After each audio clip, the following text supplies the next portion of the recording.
All right. All right. I believe we're up.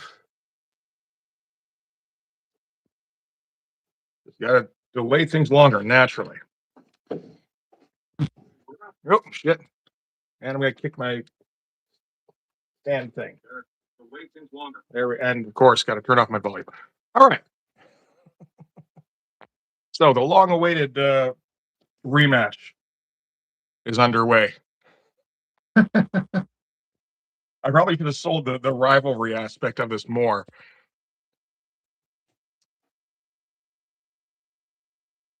Yeah. What was it I saw you? Maybe it was in your little announcement how we talked about our feud. I was like, Yeah.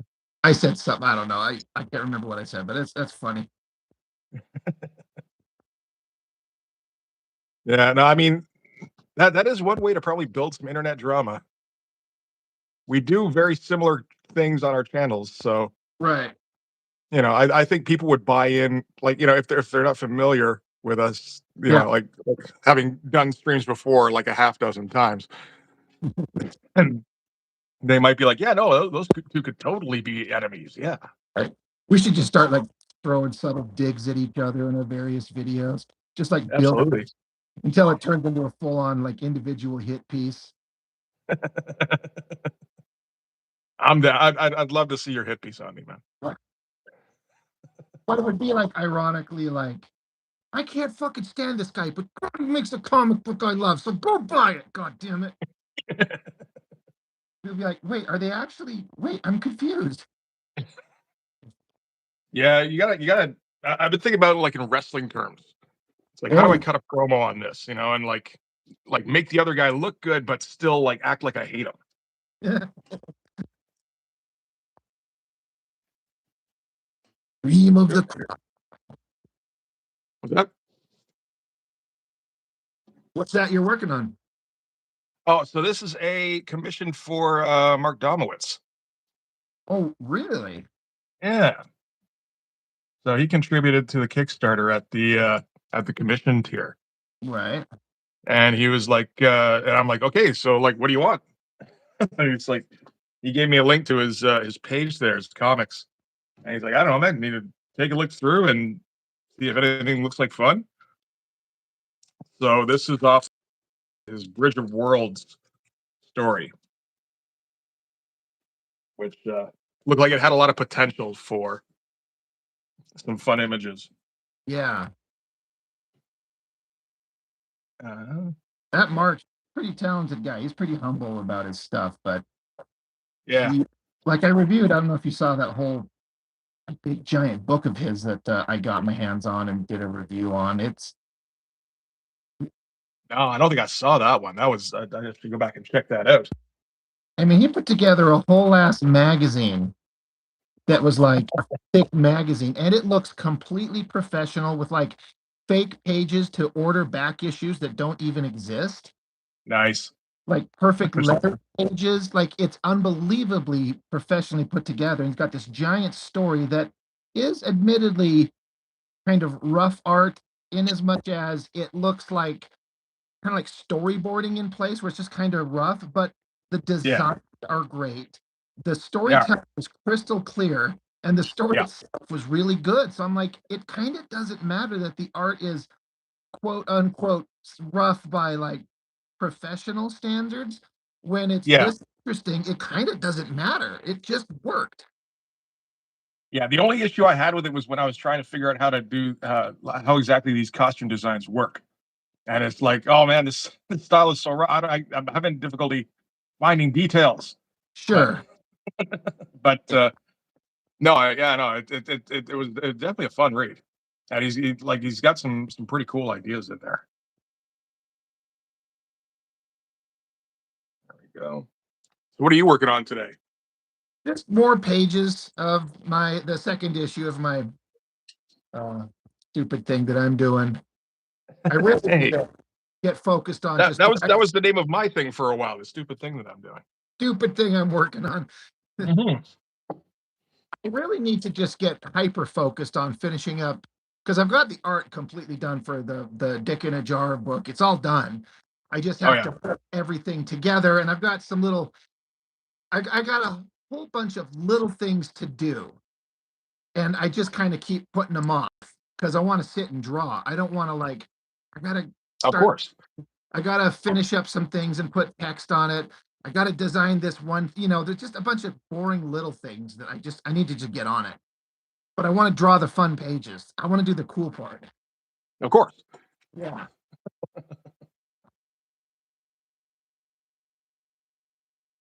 I remember when I was doing Blood Force number 1 specifically. There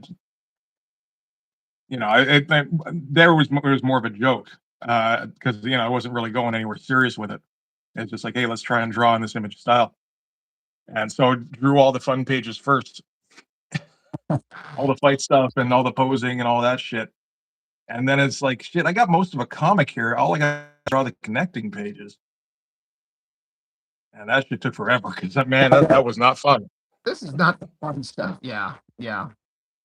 Been there a lot. And I always try to do it in sequence so that I can, yeah, which works out well because the end of the issue is, it usually has the climax stuff Yeah. if you're doing image style comics. So that works out well. Yeah. And listen, we got John in the chat. How's it going, bud?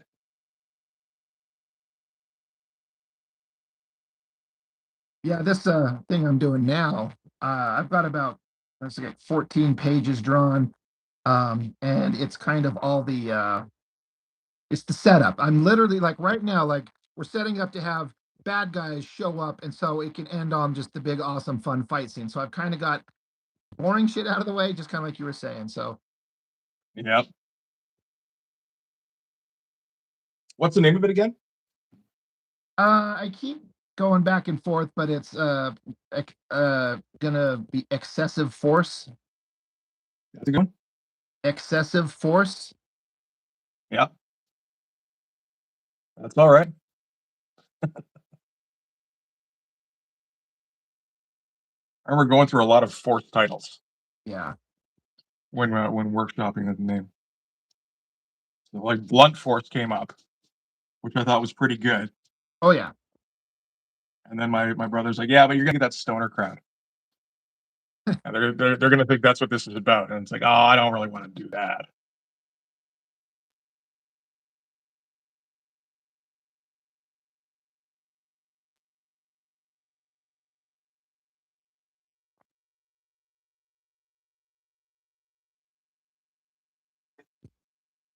Trying to figure out the line work I want on this. Not sure exactly what I'm going for. There's a because this is almost more like Frazetta-esque illustration, or that's kind of the direction I'd like to go with it. Maybe I should pull up some Frazetta for reference then. That might be an idea. Rosetta is challenging. Uh-huh. Yeah.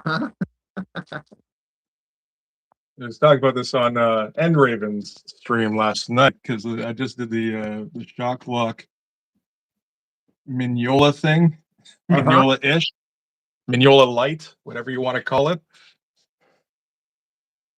And it's like, it's like, yeah, no, I got this idea. Like, hey, let's do a thing where we're trying to copy Mike Mignola's style, and then didn't think to like look up Mike Mignola's style beforehand and maybe like work out some lines. So it's like, yeah, that was never going to work too well. Yeah, that Mignola look it's a hard one to pull off right. Well, yeah, I mean, it kind of relies on you having very good understanding of composition and shadow. And it's like I got pretty good understanding of shadow. Composition's like, eh. I feel like the Sin City no holding line style kind of helped me out a little bit because at least you're thinking in terms of like um where to put your blacks, where to put your whites so that they highlight each other. Right. Mignola does a bit of that, but yeah, there might be a little bit of floundering on this while I try to figure out where it exactly kind of I'm doing for the line work.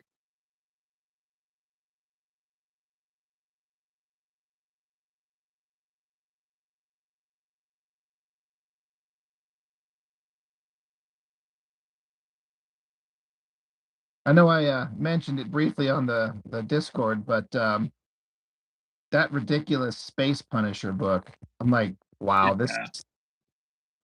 I don't know how I've never heard of this. No, not even like a little bit. I'd never heard anything about it until you put it up there. Yeah, that's because I've actually got this video I have to put together because my last weekend my younger brother got a hold of me and said I needed to go to this mall. And I'm like, well, I can't. I've got things I'm doing today. He's like, well, next weekend go because there's this shop. It's called this nerd store, so it's got all the kind of nerd shit. But there's a some kind of charity drive that's going on at the mall, and so there's a bunch of vendors and shops and things like that there. But the Right. nerd store place, they got, I can't remember, it's something like 50 long boxes of comics. And they're just selling them for $2 a piece. And the more you buy, they give a bigger discount. And he's like, my brother's like, dude, they have everything. The only problem is they are not in any kind of order at all. They are just random comics thrown in random boxes with no like sorting of here's Marvel, here's DC, here's Image. It's just, but it's like 50, 60, 70 boxes. It's insane. So that's where I found that book. I'm just sitting there, I'm just flipping through. One row took me like an hour and a half, you know, and there Yeah. were 7 or 8 more rows I could have gone through. And I just ran out of energy and time. So I got Yep. a good pile, but just flipping through there and I see the title Space Punisher. I'm like, well, this is coming home with me just based on the title. And it's fully painted Tex art, like painted that stuff he does. How is that not like a major deal? I know. Yeah. And like, That, Tex in particular, Tex is one of those guys. It's like how I'm always finding stuff that Tex has done yeah, where it's like I had no idea he did this, and it's like yeah, how is he not a big enough name that I'm always hearing about something he's done? right. And if I remember the date this thing was made was 2012. So it's been a minute, but not like forever ago. Yeah,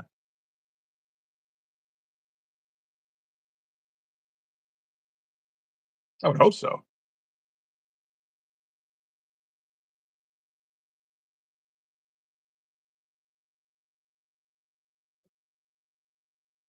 Yeah.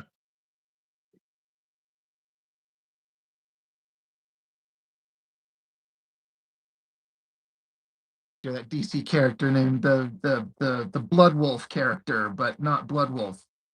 Lobo. Oh, I was thinking like not Lobo. You're gonna remember Lobo. I should. I have this thing where my brain just will not retrieve information I sometimes. got that. I got that sometimes too. Yeah. Um, I don't get the appeal of Lobo. I've read some books, and I'm just like I don't I get why people like it, but it does not click with me. It's not my thing. I don't care for it. But it's kind of like over the top, humorous, crazy stuff, and I don't like it. But this Punisher book is kind of the same thing, but that one really worked for me. So I don't know what it is. I All don't know. right. I'm gonna have to get myself a copy of that. Yeah, and it says it's a 4 issue thing, and all I saw was this one, so I might be like needing to see if I can't seek out the rest of it. And we got who else? We got Rad and OK in the chat, and OK is pointing out that I misspelled your name in the fucking title when I put this thing up Did you really? Well, I didn't see. because I didn't have my glasses on and I got fat fucking thumbs. Oh no, no, we know what this is. This is part of our feud. And you're intentionally bust my balls, and I don't get to see the title of the thing, so I'm looking a fool over here. Yep, absolutely. No, this was absolutely intentional to The- just get under Ron's skin here. After the fact, he can be infuriated. Yeah. And we got Domowitz in the stream as well. How's it going, man? There's the man.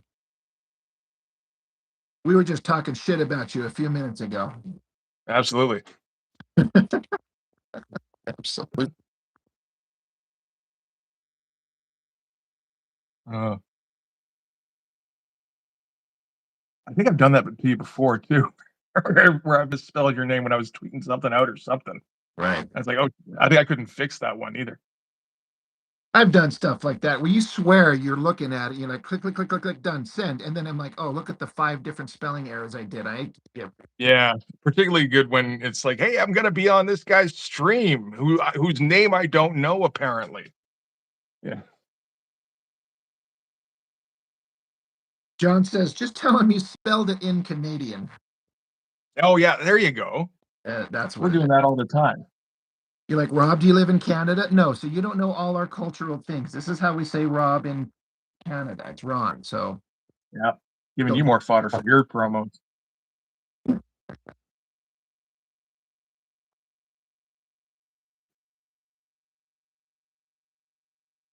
So, yeah, I'm still kind of figuring out exactly how I want to approach this thing. I get the feeling there's gonna be a little bit of whiteout at the end of this.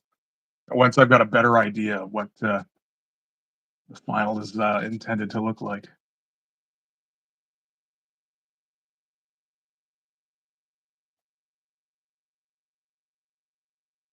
Like, there's parts of me wants to kinda make this look a little bit Frazetta-ish, which I don't think it's going to now. There's parts of it wants it to look kinda, like, almost woodcutty. That'd be an interesting look. Not that I know anything about how to do that, but, you know, now's the best time to try, right? When somebody's paid me to do a drawing for them. there you go. That's when you start experimenting and you might screw it up. And you're like, you know what? You get one shot at this, buyer. If I fuck it up, just what you get. Well, the good thing is that I started using your technique of light boxing, um, breakdowns Yeah. beforehand. So, I like, I've saw got this you doing that here. the other day. Yeah. Yeah, I saw you doing a light box. I was like, oh my God, look at that. Yeah, I know. I saw the comment. I didn't react to it fast enough to actually respond to it. But yeah, no, that's where I got that from. Was just like, oh shit, that's an awesome idea. Why I got to do that now? I never actually had a light board before then, but now it's like, yeah, no, now I see the justification. Yeah.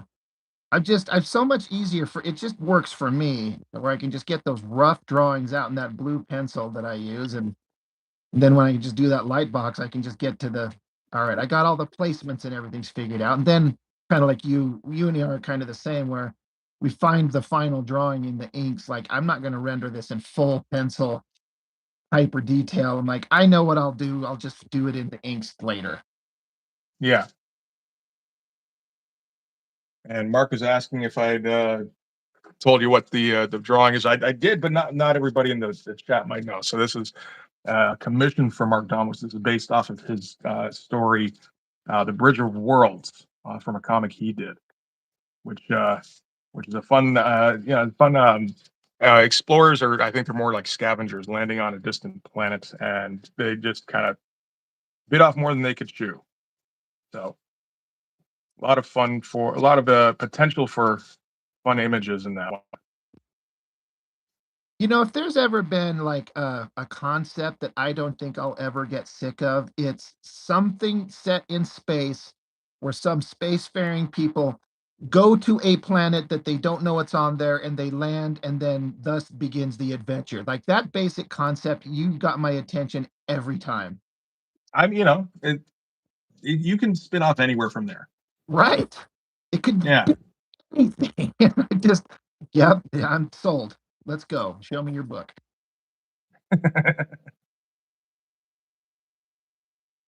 No, it took me a while to realize that one of my favorite genres for movies or whatever is sci-fi thriller.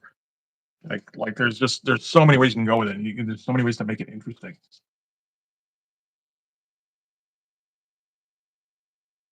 You have a Maria Marlene says, "Can you say hi Brazil in Portuguese?" I cannot. Neither can I. Apologies. Hi Brazil in Portuguese though. Hola, hola, hola Here, Brazil. How about that? let's here. Portuguese to Canadian. Hey, Oh wait, the other hola. way.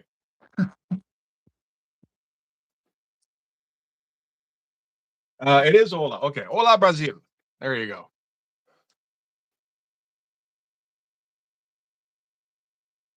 And hey, Brain, how's it going? Again, a few people in the chat here. It's good stuff.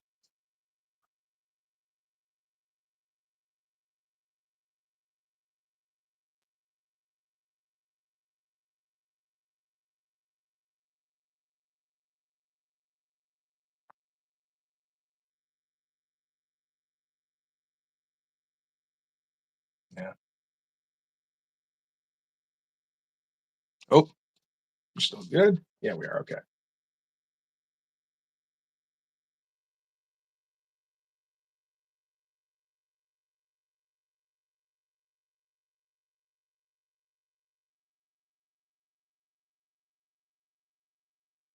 Mitch, I forget. Just Are make it. you excited on any level for the new He-Man movie? I forget if we've had this discussion. Oh, I don't think we have, or at least maybe on your. I think maybe I stopped on your chat when you were talking about it, or people in the chat were talking about it. Not really. Oh, really? Okay. Not really. You know, like most of those, they don't tend to go very well. There's a lot of I don't know. It looks like they're going for a lot of. It's been a while since I saw it now, but they're going for like an ironic thing, are they not? I there's humor, but I Like feel winking like at the camera kind of thing. yeah. I don't know. I'm cautiously optimistic about it. I really, All really right, want it to be good, and not just because I did a whole stupid fan comic. It's just like I like the property. I grew up with it. I really, really want it to be good, and so for sure.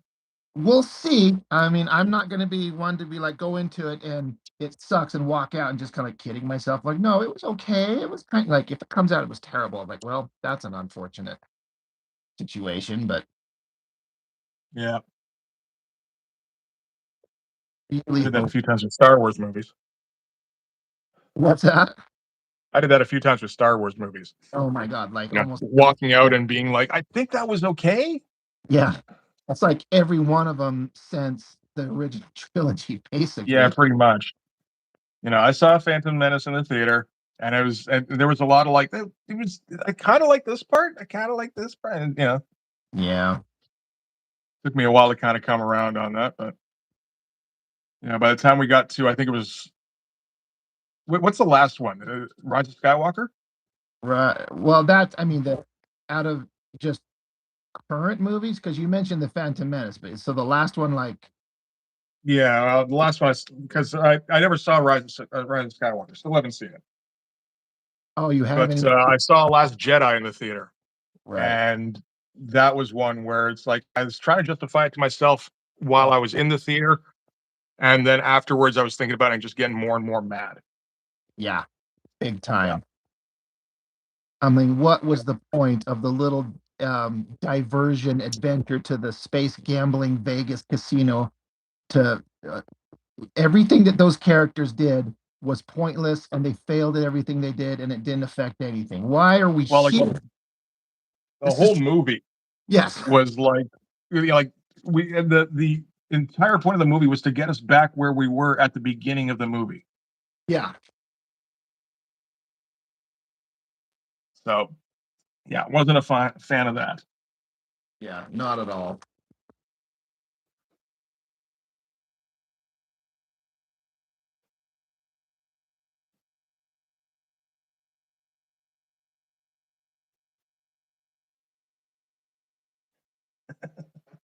Robo's like, come on, you like the pod racing, the Darth Maul fight, and Anakin taking out the droid central computer.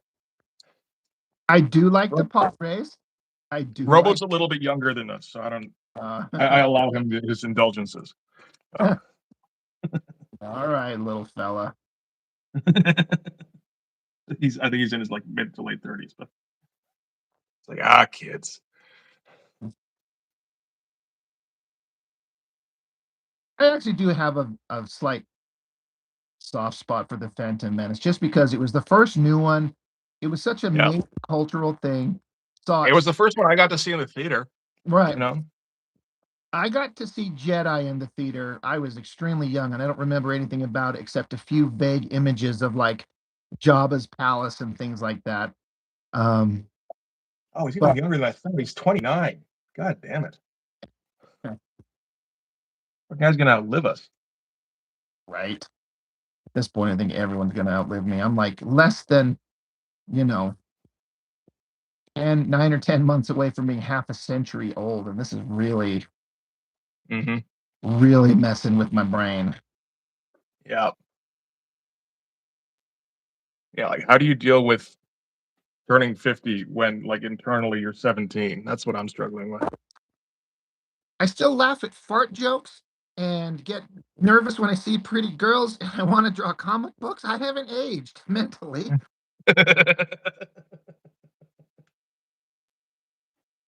Brad says Revenge of the Sith wasn't bad. Man, you're breaking my heart, man. You know what? Ban you.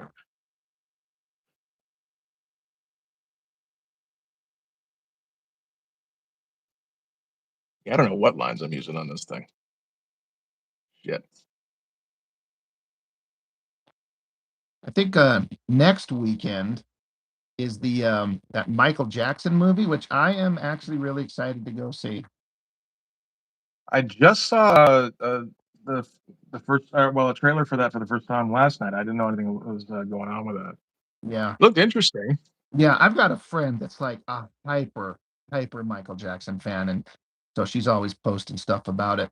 Um, I All I right. I really like movies where it's about a major musical act and telling kind of how they come to prominence and that type of stuff. Even though I fully understand that a lot of liberties are taken, it's not true. But like I didn't really know anything about Johnny Cash, but I like that movie they made about him. I didn't really know anything about Oh, for Ray Christ's sake. Charles.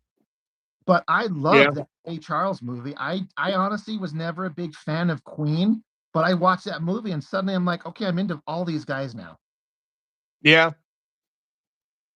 Although I do, they gotta make sure they find a tragedy in the person's like young adulthood or something or childhood Yeah. to latch on to every time. So I don't know how true to life all of those are, but Yeah, for some reason I just found myself really liking these movies about popular musicians. And so I'm like, yeah, we need to do a Michael Jackson one. That'd be awesome. There's gonna be some touchy subject material that I'll be curious how they address it or if they address it at all, if because they address it, yeah. and I don't know if I even believe all of the crazy accusations they say about him, but you can't deny that they were there. Yep. So I don't know. I mean, if they end things in like after bad or something, it's like, oh well, I guess we're just not going there.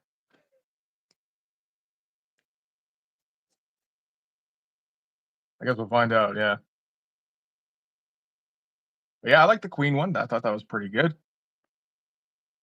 Yeah, I thought, yeah. yeah, I thought the Johnny Cash one was all right too.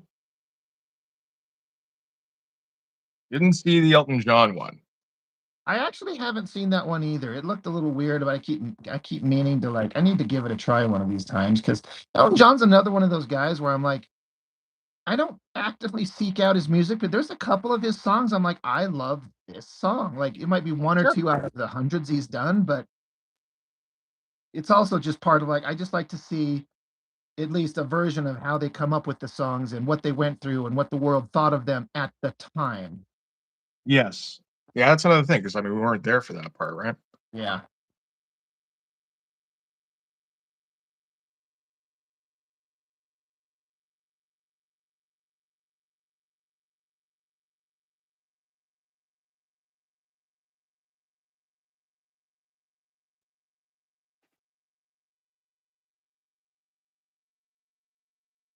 Yeah, I thought that Queen movie, especially where they kind of remade that big concert at the end. Yeah, Uh, Live Aid. yeah, there you go. Which I didn't know anything about, but watched that and then I went and looked up comparison videos online. I'm It's like, holy pretty crap, exact. they made it exactly like that. And that is fascinating to me. Like it's one thing to watch a movie and you know that, oh, this is all made up fantasy shit, but no, this is an exact reproduction of what actually happened. I'm like, okay, that's really neat. Now this is really frustrating. My camera keeps dropping here, so I apologize to everybody who's watching mine. Just the fucking catch won't hold here. Just watch Rob's. That's all you need to do. That's what this is for anyway. Y'all Shit. seen mine.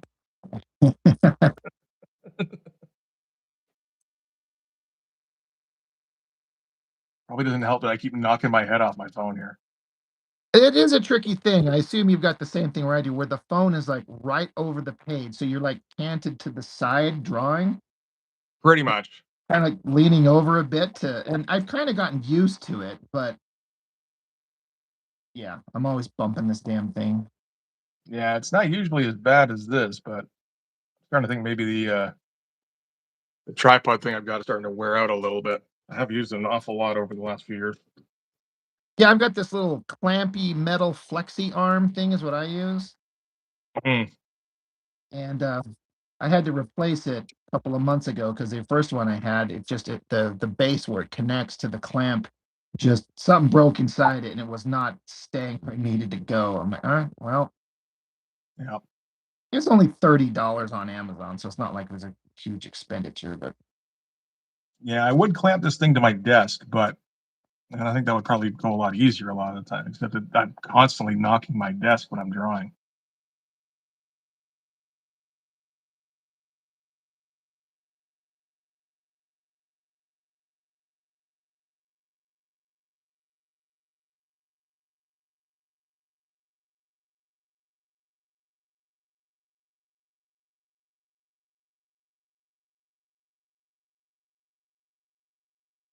Now it looks like Rad was going to work on the Phantom Menace, and then that didn't go through.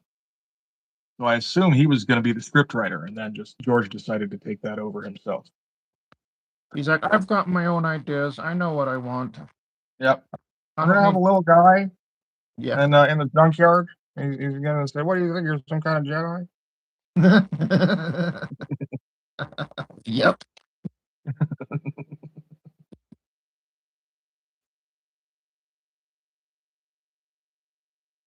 I guess everybody's got a George Lucas impression now.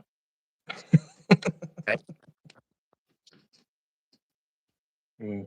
I have to say, this is going to be controversial. I think that I definitely like the prequels better than the recent sequels. Yeah. So they're I terrible, mean, but it was I good. watched all the prequels. I have not seen all of the sequel trilogy. Yeah. Well, at You know. least the prequels had George Lucas exclusively on story and direction, so they at least had a through line that kind of made some sense of itself, as opposed to the sequels, which they just had what's his name, JJ, do the first one, and then he never intended to do the next one, so they just handed it off to somebody else, and they said, "Do whatever you want." So that's Yeah. why it's such a No, like it like became very clear they just didn't have a plan. yeah. Yeah. Thank you for no no I guess that bother. is one thing you got to give Lucas. At least he did have like an idea for where the story was going. I don't like the idea, but Right. But at least it kind of made a little bit more sense. that's true. Like I'm really reaching to find reasons to give it praise, but there is that. I don't know. The thing that bugs me is like by the time he did Phantom Menace, dude was like a full-on billionaire and could have hired anybody he wanted to direct it, to come up with the scripts, Yeah. which would have been a good idea because the best movie in the series is Empire Strikes Back, which he did not direct and he did not write. You know, Right. but no, didn't think that far ahead. I guess. I heard somebody refer to the original trilogy as an accidental masterpiece, and I was like, once you kind of find out more about it, you're like, Yeah. that's actually kind of true. Yeah. Well, from my understanding, it was Lucas's wife who was the editor on the first Star Wars. Somebody was saying that in the comments, one of my videos, Oh, really? and I've always heard that it's the editing that saved that first movie because it was Right. kind of a because it was kind of a meandering mess up until there. Right. Yeah, I've heard saved in the editing. Yep, I didn't know it was his wife though. I was like, oh shit, really? That's news to me. Yeah. Because I always heard that, like, also heard that once Lucas got divorced from her, I think any reprinting of the original trilogy in its original form, he has to get cut in on, and he just like refuses to. That's why, like, everything had to be the special editions and all that shit. Oh, I heard they're gonna either re-release in theaters or on physical media, the originals, like uncut, untouched, and I really, really want to see that. I like to see it. I got at least the just the THX remastered versions on DVD. So that's okay. At least I can still watch those. Right. I feel like that's the last decent way you had of watching Star Wars. There are honestly elements of the special editions of the original trilogy, certain parts and places where I think that what they did was kind of a good idea, where they sharpened up the Sure. clarity and all that type of stuff. But then there's some Yeah. decisions that George Lucas made. Somebody needs to sit him down and say, "What the hell are you doing? This is Yeah. so stupid." Like when they're at the very beginning or close to the beginning, when they're Luke is with Obi-Wan, they're going to Mos Eisley, and so now they put Mhm. all this background extra stuff, which I think is kind of fine. Like just some ships flying in the sky that weren't there before. I'm kind of fine with that. But there's a Sure. couple of places where like they're coming up in the speeder. I think it's right before the stormtroopers stop them and he does his little Jedi mind trick hand wave thing. They have a giant lizard walk in front of the camera and just cover the entire image for like a full second or two, just covering what we're there to watch. I'm like, this is Mhm. so obviously stupid. It's infuriating. Like, did no one point out, like, you just fucked up the scene? Yeah, well, I the impression I get from all the because they got all that behind the scenes push and everything. You see an awful lot of people throwing nervous looks a lot, like they're afraid to speak up, Yeah, or or they'll lose their job. yeah, we can't speak up or he'll fire us. And he's the money train. So just kind of Yep. smile and like, yeah, George, it's great. Whatever you want to do, man. It's your thing.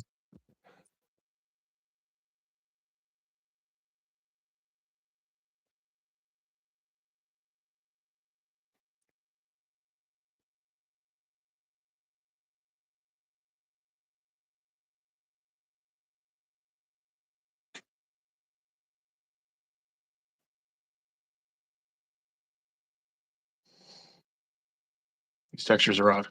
I don't know what I'm doing with these textures. Just throwing on random hatch lines. I'm inspired by your video from earlier today in the wrong way. Right. When in doubt, start crosshatching. Just throw lines down. It's fine. It'll work out some. Absolutely. The colorist will have to figure it out. Yes. And Monty's here as well. Hey, Monty. At last the cycle is complete. Yep.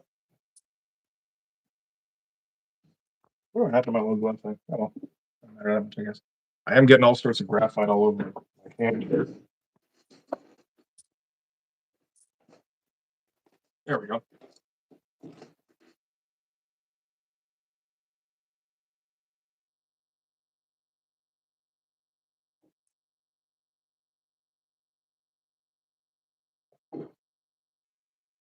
Okay, it's like kind of like pointing out to James Cameron that Avatar 3 is an encore of Avatar 2. True, but not a good idea. Yeah. Yeah, I, I haven't seen either one. I'll take your word for it. I've seen them all in the theater, and it's an amazing visual experience. All And right. for me, I'm just like that. Almost makes it worth it. And I like the characters and the ideas enough, but they are 100% correct. It's just a retread. It's amazing that they couldn't come up with other things to happen besides a repeat of most of the things we've already seen. Like, Uh huh. and James Cameron used to be so solid with everything. Well, I mean, coming up with like redoing things he's already done is kind of the James Cameron way sometimes. Yeah, Like that's Terminator 2.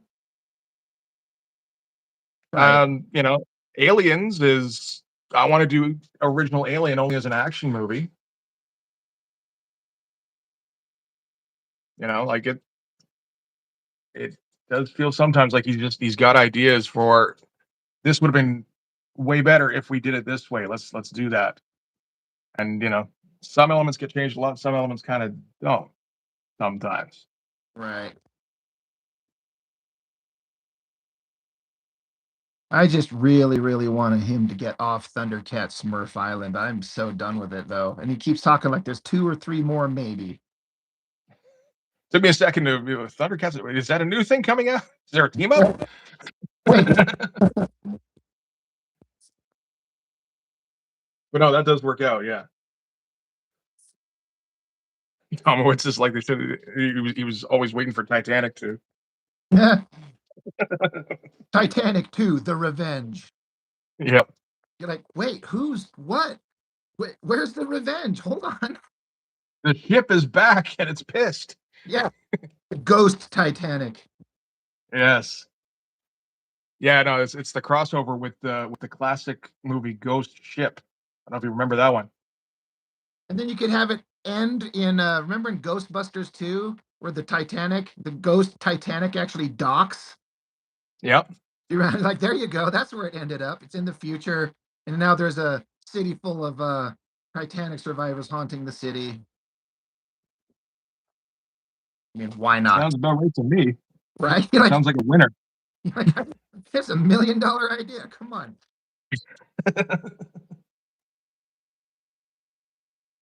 Well, how you make it in Hollywood is just tell producers this is $1 million idea or $1 billion idea. You got to say these days, but You're like, oh, I love money.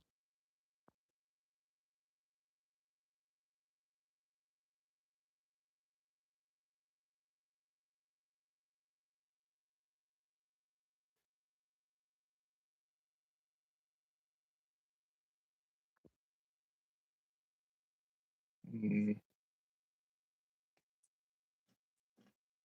well, you got a couple different styles kind of meshing on this one. It's turning out interesting.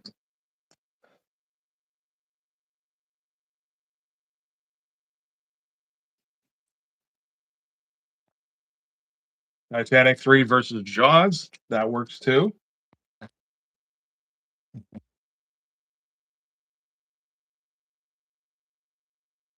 That works because the Titanic's on his turf. He's got to defend it, right?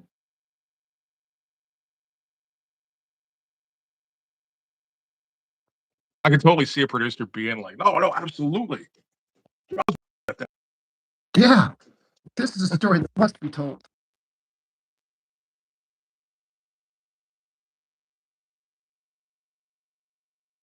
I think that was my Liefeld voice I was flipping into when I was doing that. Liefeld is my producer voice, I think. Producer guy and comic book guy. Yeah.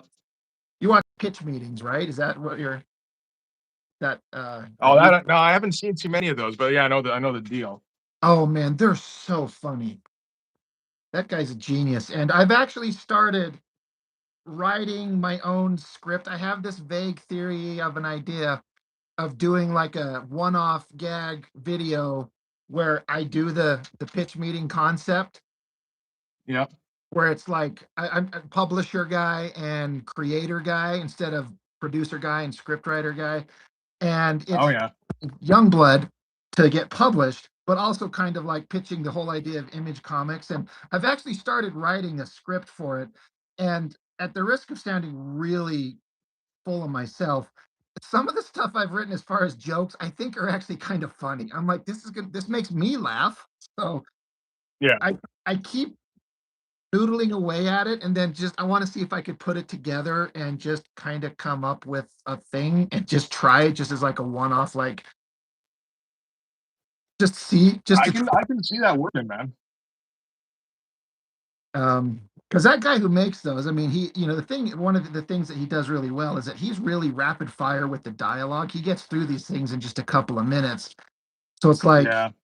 got to get through this and tell the story. And, like, well, what's this story about? Well, we're going to be a bunch of guys. We're going to start our own company and we're going to be creator owned. Like, oh, okay, that sounds great. But they're going to kind of go through like, well, one of the books is called Spawn, one of the books is called Shadowhawk. So we kind of cover them all, but then it's And you going to got to give the elevator pitch for each version.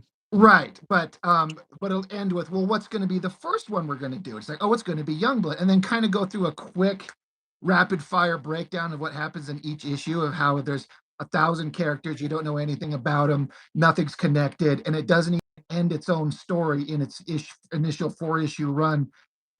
There's just a lot No, of you have to buy a flip book for another book. Yeah. yeah, you have to buy another one by some 19-year-old guy who has no idea what he's doing. Have you seen the Chap Yap original ending issue? Oh yeah, no, I have that. That's in yeah, Youngblood number 5, Yeah, in the back of Brigade, whatever. number 4, Yeah, which it's came out after Brigade Volume 2, number 1. But is that it's just the worst. And I'm yeah, not saying that as a rip on Chap. It's just the truth. Like well, I imagine that was like some of his first stuff. I think it might be his actual literal first thing he ever had done. How do you Yeah. get the gig of the last issue of Youngblood? Uh, I mean, and you have to be able to look at a guy's skill and go, yeah, you got potential. Like from what I understand, for example, over at Top Cow, um, the ever hyper popular and talented Michael Turner, he only started out like doing background assists on Sylvester. Yeah, He didn't just get a book. yeah.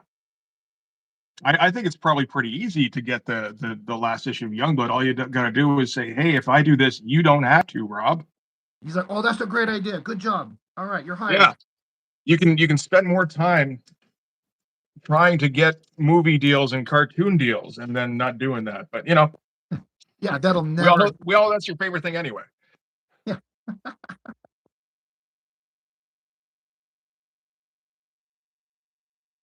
It's a little crazy. Has there ever been an Extreme Studios licensed product, like fully licensed, actually got to development and like produced and all that shit? I mean, there were some toys, but But like, we all know Rob really wants to get in on Hollywood, yeah, right? yeah, Like nothing ever got to a completed stage, did it? The closest is the aborted Youngblood thing, right. The cartoon. animated thing that he paid $800,000 for. Oh, did he? Yeah,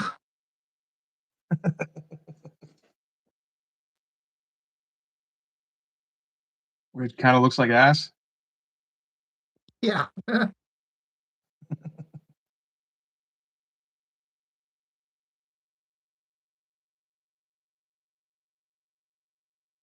No, it's crazy because like it seems like everybody was able to get something done.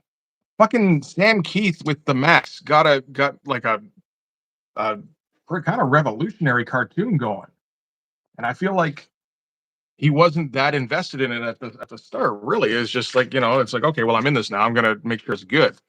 Right. Would we And argue he, that the Sam Keith Max is the best version of all the image guys that got something made in terms of like um, it's cartoons? some people's favorite for sure. It's extremely faithful. Oh, for the cartoon version, yeah. Yeah, yeah, yeah, yeah. No, well, I mean, it was some like rookie studio or something, and I don't think they either were confident or that they had the resources to come up with like the people who or I don't know a whole set of animators, so they had to basically try and adapt it. Um, but they managed to do like a really good job with the animation somehow. I don't know. Yeah. There's a I got to rewatch Uncle Jerks, the like 6 or 8 part documentary, whatever it was, on how the Max broke Stan Keith. That gives you everything you want to know about that shit. Oh, wow. That the only problem is that it's like each part is like an hour and a half or 2 hours. So, but Uncle Jerk is a huge Stan Keith fan. Um, so yeah, he put some time into that one. You're right. When was the But last yeah, time, if ever, you go saw ahead, the man. movie?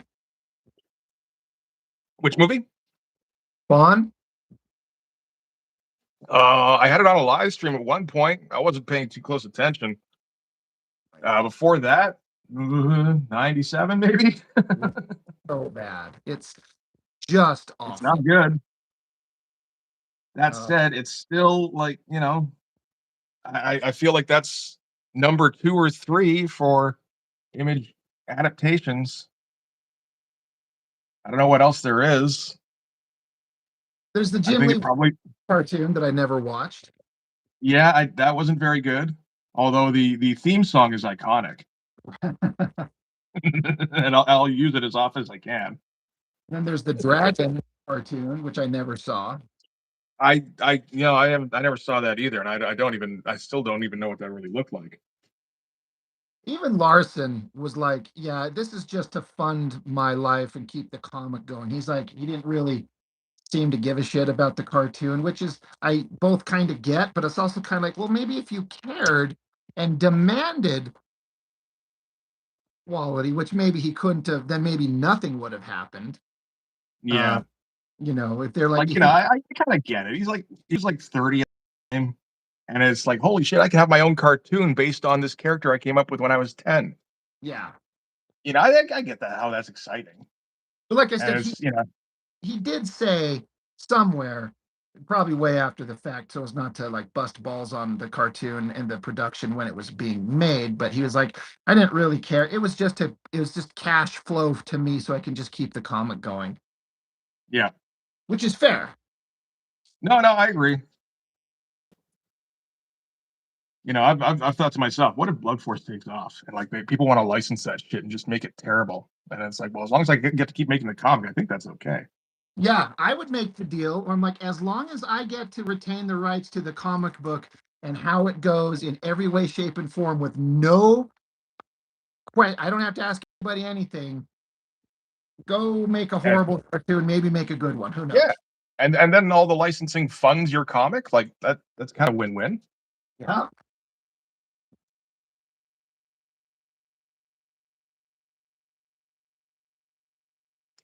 Blood Force the flamethrower.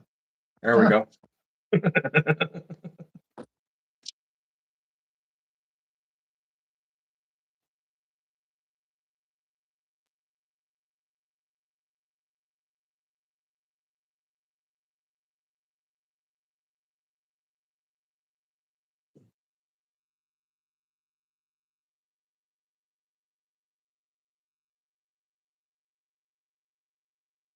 Speaking of, there is that sequel to Spaceballs coming out. Are you a fan of the original movie at all?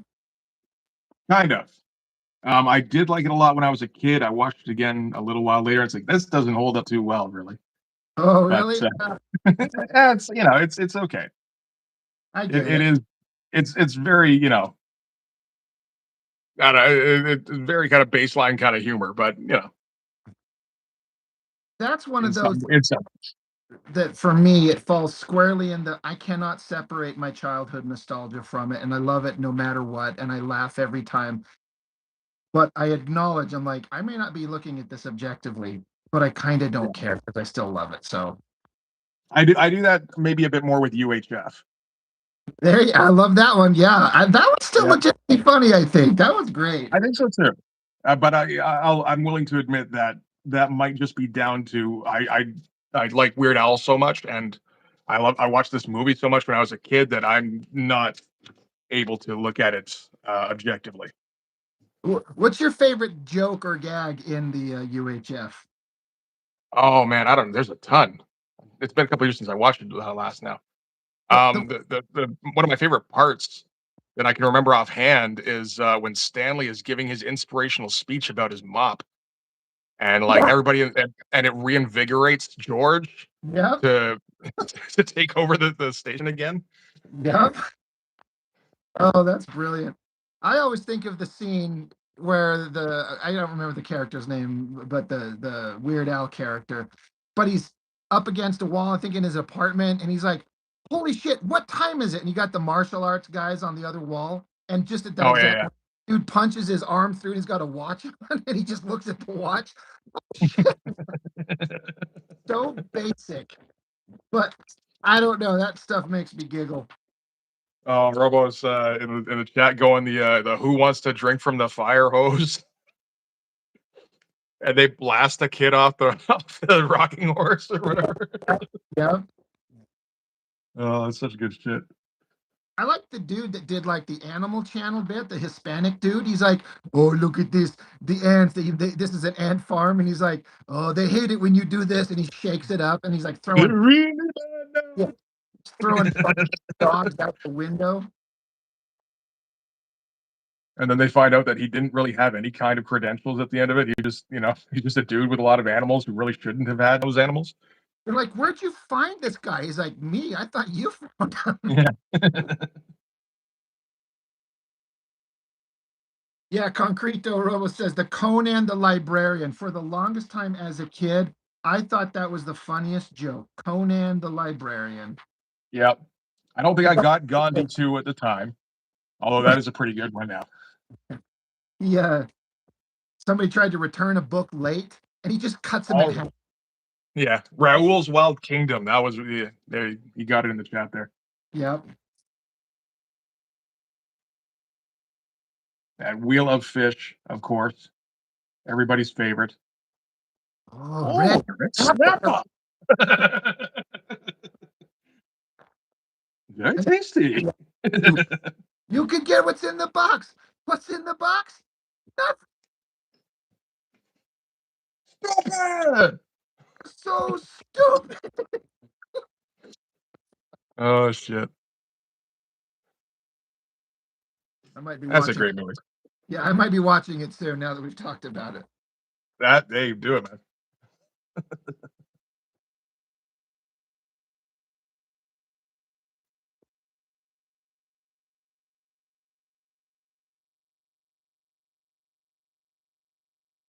The Spaceballs movie. We were talking about that. There's Yeah. potential for it to be okay, to be funny. Even I would say. I don't know these days how likely that is, but Yeah. No, you're completely right. One thing it's got really, really going for it is they got the Moranis, Moranis out of retirement. yeah, that does go a long way for me. For the first time in forever. So yeah. Yeah, that goes a long way for me. And like everybody's coming back, Yep. including 99-year-old Mel Brooks. Right. We don't get Fucking Bart. nuts. I wonder what they're gonna how they're gonna address that. Yeah, I don't know. That's gonna be tough, but I wonder if they'll have Barf's son or something like that because the dog died. yeah, So of course. Looks like okay's got to take off. Thanks for stopping by, man. It's good seeing you. Yeah, no, John. We can't exactly get John Candy.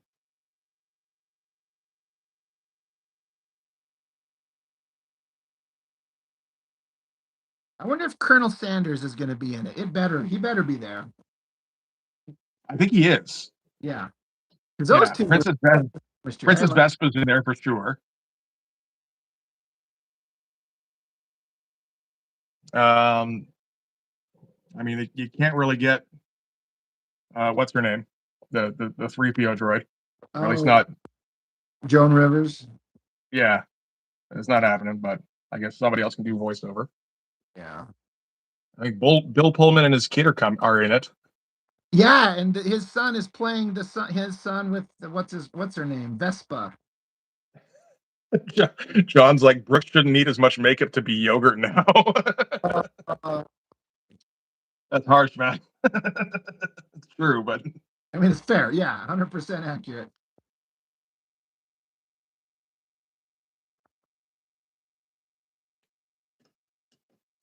the new canine is Barf's son. Okay, well that makes sense because they got Lone Star's son too.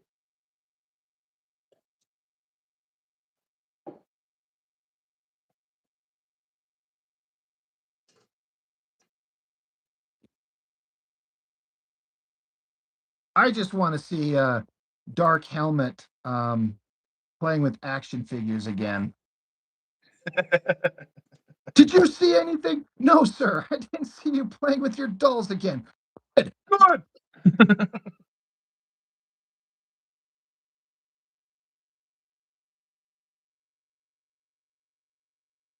I hope they get Yeah, there's some. the Police Academy sound effect guy. Oh, Michael Winslow. Yeah. He's still going. They could totally do that. I right? think they probably will then. Yeah. I don't imagine he's got a lot of gigs going on there. He'd turn down like it's probably easy money, my dude. So Oh yeah. As long as the whole thing is just references back to the first one, I don't think it will be. But yeah, yeah. One reason to be leery about it, did you ever see that horrible animated version they did years ago? no, I didn't see that. Oh, do you even know about it? No, I haven't heard of that. I don't think. No, there was an animated Spaceballs. And I thought, well, this is a good idea. You can just go into space and have crazy adventures and just do all kinds of weird stuff. And it was the dumbest thing I've ever seen. Like, I don't even think they aired every episode. I think they went two or three and then it got canceled. Like, they just took it off the air. Oh man. It was atrocious. Oh, that's not great. Yeah. I'm like, oh, I don't imagine, they had everybody involved in that like they do in this. right. Yeah.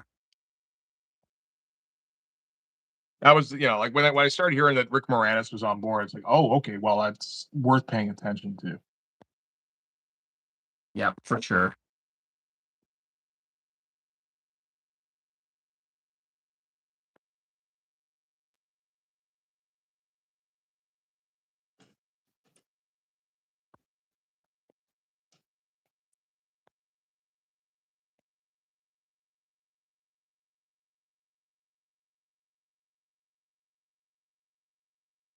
Yeah, rad that line. He's like, "You're really a spaceball." He's like, "Thanks, sir." Those simple lines of dialogue. Really a spaceball. Thanks, sir.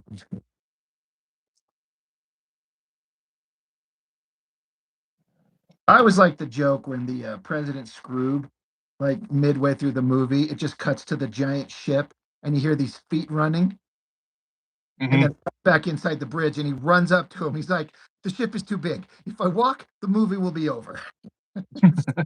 It's so dumb, but it makes me giggle every time. There's a pretty good fourth wall breaking in that, where they're usually pretty subtle.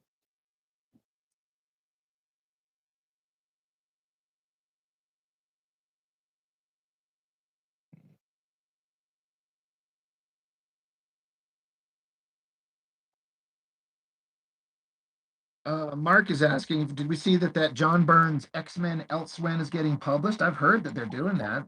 I did hear that. Yeah, I'm a That little is surprised, but fascinating idea.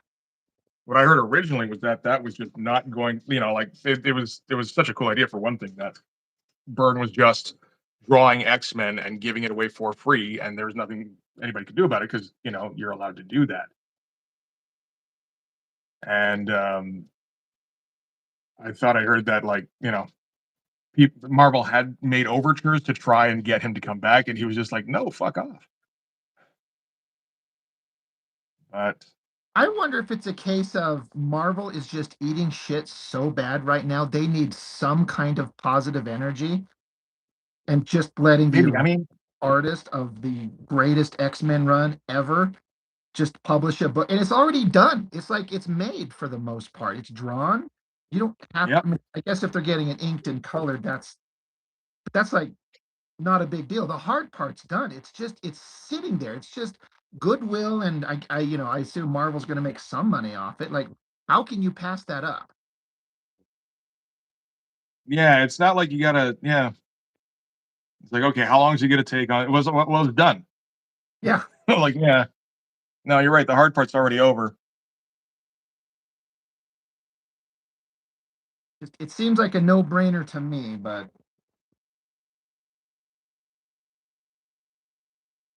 Curious how it looks, how they're gonna color that thing. That'd be weird. I would think it'd be awesome if they would put it on old school newsprint and color it like old school comics, so it almost looks exactly like it would have. But Flat color. That's what I would prefer. I think that's what a lot of people would prefer, really. I don't think that anyone would have the balls to do that. Um, No, probably not. I Given mean, it my would work. It would work yeah, thematically. yeah, Like it's meant to take place at like directly after the Dark Phoenix saga, I believe. right. So it's like if you do it with like the dot system and everything, that totally fucking works. Yeah. I mean, this I have to imagine for some people, it has to be kind of like one of those impossible dream come true that and I keep saying this all the time, and people keep telling me that I'm wasting my energy holding out hope that I get to see McFarlane draw Spider-Man one more time. Like he's never going to do it. I'm like, I know, but he's alive, and as long as he's alive, it's possible. So, you know, I don't think Marvel's never going to shell out the money it would take to get Todd to do it. I think. right. I totally understand. There's all the reasons in the world to know that it'll probably never happen, but he's alive and it's possible. And I throw out the Yeah, just look at what we just got to see with John Byrne here. Like he's alive and that's he true. We never thought this was going to happen. yeah. So it's just Rob living in fantasy land, just hoping that it all works out. But and for me, I would love to watch Jim Lee tackle X-Men again. You know, it might be shit, but I would still I childhood Rob wants to see childhood revisited, and I'm not digging Jim Lee drawn Batman. I certainly don't care about that. No, same. So yeah, I just sit here in fantasy land going, they're alive, it's possible. It's 100% could happen. Sure. Yeah, no, that is true. It's like you said, like the John Byrne thing. Nobody ever would have seen that coming. Right. And it's been like 30 years, and like it's been 30 years since John Byrne worked for Marvel. As well, like, maybe he's done a couple of one shots or something. Right. But like it seemed like, well, that's, yeah, the dream is over if you ever really wanted that. But like, no, we're getting it now. I think is that the editorial don't value the old guys a lot of the time. Right. But for me, I have to sit here and just think at some point, Marvel's eating shit so bad from what I understand. Not that I have, I'm not like I've got certain insight, but you seem to hear this Yeah. all over the place that they're just tanking. They need any win that they can find. And I'm like, there seems to be some obvious options you could maybe go try, you know? It seems to me, again, a Spawn Spider-Man crossover drawn by McFarlane is an instant mega hit. Like No, I believe you. I agree with you on that. Yeah. it just would sell like insane numbers.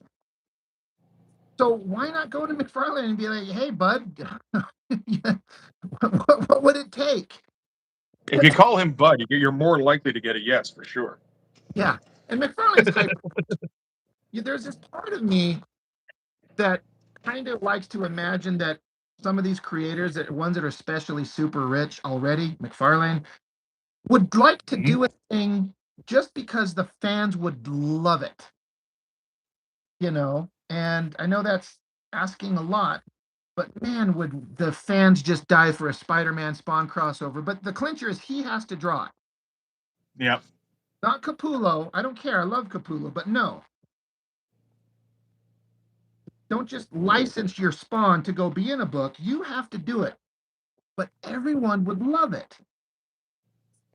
So do it, please.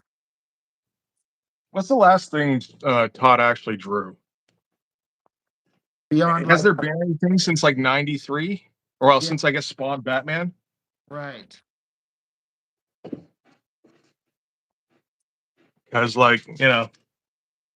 it's not quite the same as with guys like Jim Lee, Dale Keown, even like Mark Silvestri. All those guys have taken like long time off where they're just like, what, I think I'm kind of retired. It's like, but I still like drawing comics every once in a while. Like Yeah, I don't know if Todd even likes drawing comics all that much because right. he hasn't done it. It feels like. Yeah. It does kind of feel like this is beneath him at this point, and I'm like, oh, come on, man. Yeah, maybe Yeah, maybe when he's older, I'm kind of like, I kind of miss that. Here's something for the fans that are the ones that keep money in your pocket. Like just once, just one time, give us this thing that we want to see. It'd be nice. I Yeah. the Jim Lee thing, I don't know if that's happening. He's we'll have to wait for his contract to run out with DC first, I think. Yeah. Oh, yeah, totally.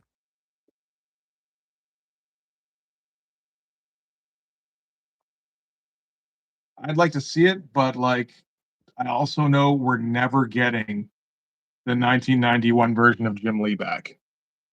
That's You know, true. like Uncanny 275 Yeah. never happened. Yeah. Like he was in a very specific vein there, like where he was heavily influenced by Barry Windsor Smith and Art Adams, and he had Will Portasio helping him out with page layouts and inking sometimes, and it kind of produced the greatest work. It had the effect of Empire Strikes Back on Star Wars, where it supports his entire career. You know? Yep.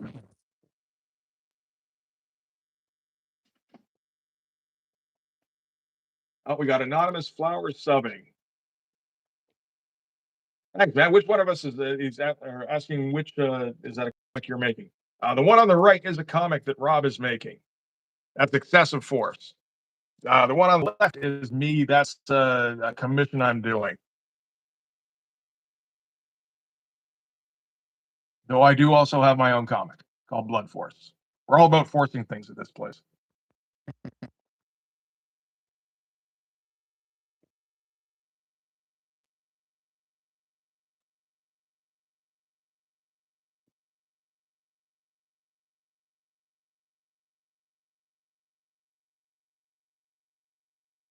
Brad says Uncanny X-Men 752. Have you gone into the future? Like I've come back from the Yeah, future. Rad doesn't always pay attention to what he's typing there, I think.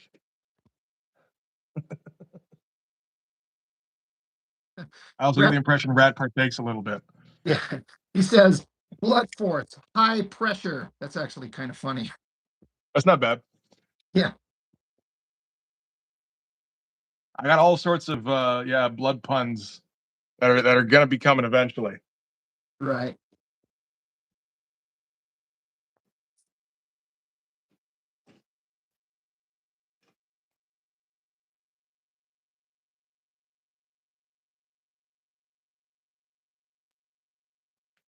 Oh, and this flower's asking, what are they both about? You want to take the opportunity to explain excessive force, Rob? Oh my gosh. Excessive force and the tech-based raiders. That's a great name, by the way. Um it's just me taking the opportunity to draw the kind of characters and ridiculous action sequences that entertained me as a kid, but hopefully doing it in a way that is also entertaining to other people. It's just kind of a 90s comic gag where for me, kind of like we're kind of both doing sort of the same thing where we're doing it, we're kind of taking Yeah, it seriously. Like we want it to look as awesome as possible, but also we're having fun with it with the humor. Um,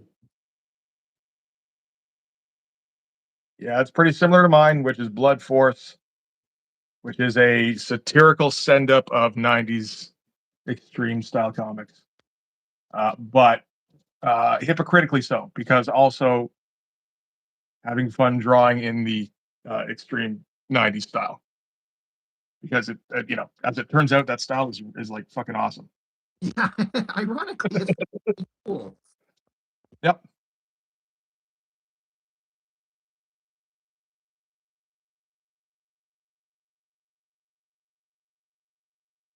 Maybe that No, should be my studio name. Hypocrisy Studios. this is a continuation of that. That's what this is. What was Dit J? That's the dick in the jar. Oh, yes, yes, yes.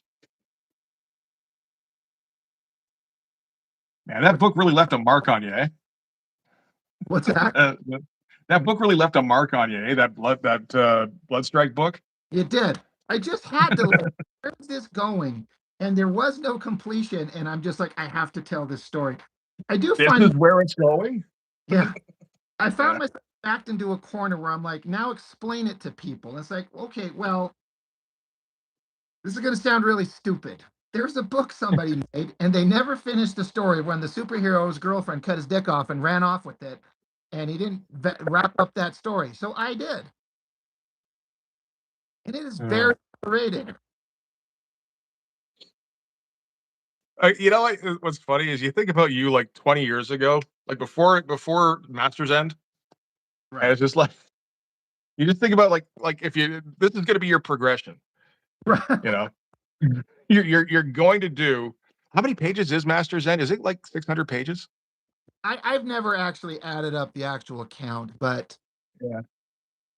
let me do a You're, math thing. Hold on. Let me do like a calculator here.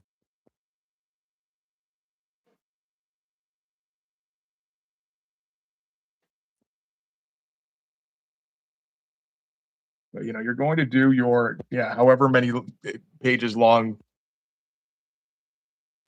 He-Man It's fan comic.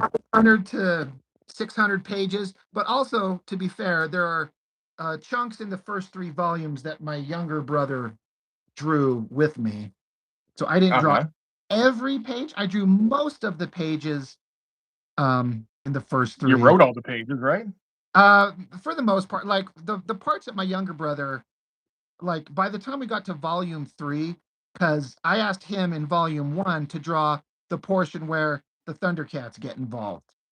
Yeah. And I had that basic plot. And he kind of come up with like, well, can I have this happen? Can I have that happen? Like I was originally going to have Skeletor kill all the Thundercats. He was going to kill them all. And my brother's Of like, can course. they kind of live?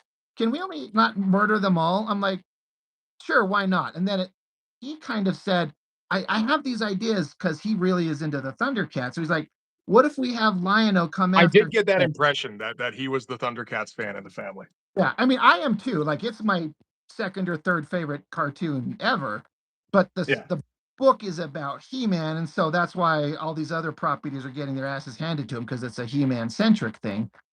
for sure. But he kind of guided the ultimate story, and he's like, I'm going to have He-Man show up, and he's going to fight Lion-O, or rather the reverse. Lion-O is going to show up, and he's going to fight He-Man.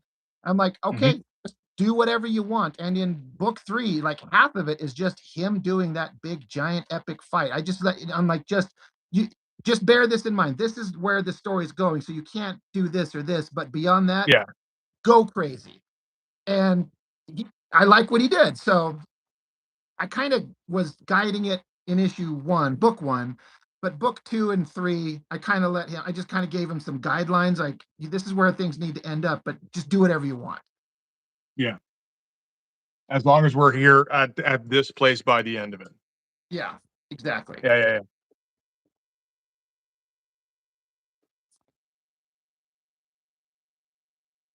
Then the final volumes, four and five, I did everything. And in six, Chuck inked 30 pages in that book Who did? of 137. Oh, Chuck did. Yeah, Chuck did. Right, right, right. That's right. It just kind of was like, hey, what do you got? What do you want? I'm like, are you really? I mean, Yeah, no. so I just pencil stuff and he'd kind of see it and he's like, oh, can I have that one? I'm like, it's yours. I'll take it. You Do can have, whatever you want, man. yeah, real.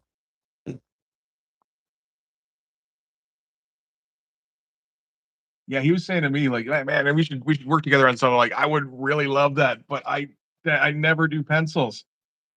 They're not full pencils anyway. Oh, did he say that to you? Yeah.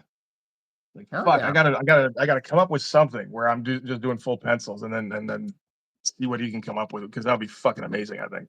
Yeah. Yeah, well, you did pretty full pencils on that one for Peter, right? Yeah, yeah, yeah. Was that a pain in the butt to take it to that kind of full pencil level that you don't usually do? It really was. You're like, yes. I get Just, yeah. I get like 10 minutes in, and it's like, why am I not going at this with a brush pen already? right. Yep. And that's how I'm gonna be doing these lines all over again. that's how I developed my technique where I do the light boxing because I'm like, I got to make this clearer for Chuck. I can't Yeah, leave it in a rough state. And I also didn't take it to extremely complete pencils, but I had to make it as clear as I could for him so he understood what I wanted, but leave him some room to have fun himself. And it worked out pretty good. There was yeah, one places I'm like, I don't know if that worked. Like, could we alter this? But it was like a minor thing. yeah. And I mean, at least he's got the because he does it all digitally, right? At that point, yeah, he's him and a Is he couple going other. back to like? What's that? Is he going back to more traditional methods? Well, he's kind of he finds that because he's trying to grow his own YouTube channel, and he said that more people tune in and talk and are interested in when they can see him physically inking by hand. Yeah. And he said to me that he initially, I think, if I remember correctly, he said that he went digital inks because he thought it might make him quicker. And he's Yeah. like, it does not make me quicker. It gives him more options, but he's like, it doesn't make me quicker. I still, fuss over every little kind of detail like an inker would, but Yep. more options. And Yep. but he's been going back to some more traditional stuff, and some of the stuff he did for me on the current thing is kind of a mix of he inked big, like the main figures by hand, and then he Oh, scans it, interesting. goes in, splices them together, and like finishes up the backgrounds digitally, things like that. So it's kind of a mix. Yeah, that's interesting. Yeah. No, I that's what I've heard is that I mean, it's one of the reasons I'm kind of glad I never got into the digital inking stuff because yeah, I mean the call of the Control Z I think would be too much to resist. Right. Where where you could just get rid of anything you didn't like just now and do it all over again. Like when would you stop? I don't think I ever would. Right. Yeah, that's me. Like when we do it by hand, you what you put down is it, unless you're going to redo the whole thing. So I feel like it Yeah, forces you to make the right decision as much as possible right there. You don't get to back out of it. You're just this is what you did, so deal with yeah, it. And I'm just a big fan of having physical paper under my hand. I don't want, a computer tablet. I want a physical original piece of paper. yeah. No, but that is true. That yeah, like I'm definitely more engaged when somebody's interacting with physical media. Yeah. I guess I was under the impression that kids were like, well, no, I'm not. I like to see the digital stuff. Maybe a lot of them do, but no, that makes sense. That like guys our age are probably going to be down for seeing more traditional stuff.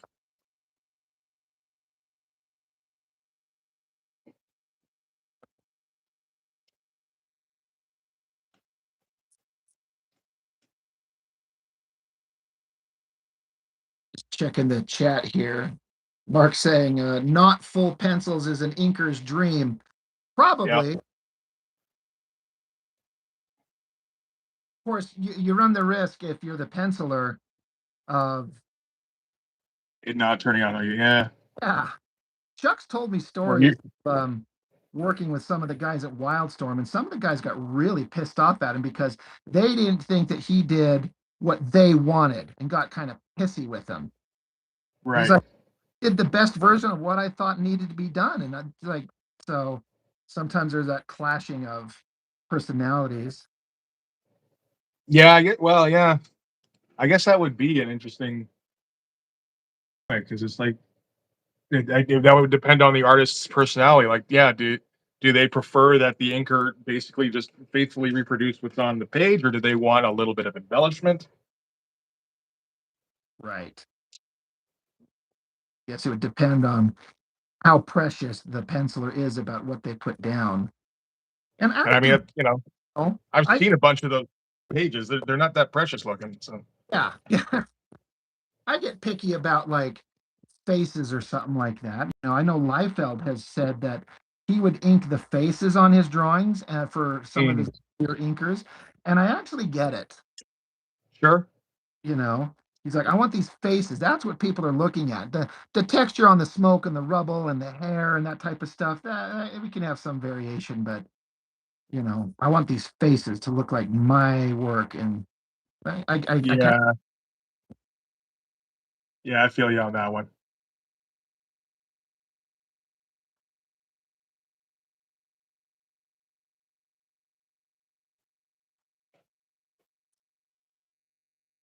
Anonymous Flower says, I do full pencil when I do traditional art. I could never do pen because I would wind up doing a horrible mistake. But that's part of the learning process. It's It is. you know, you A just got big part is learning to let yourself make mistakes yeah, there and you just walk away. yep, yep.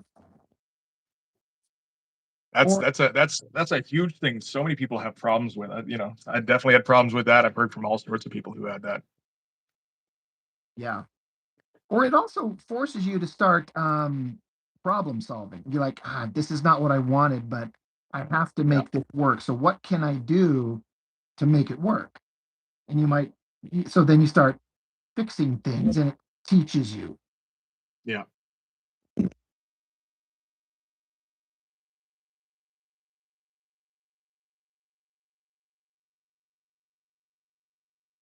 You know what? I was watching your video earlier today with the shadowing and all that shit, and now I'm using some. It's like this looks better than what I originally had.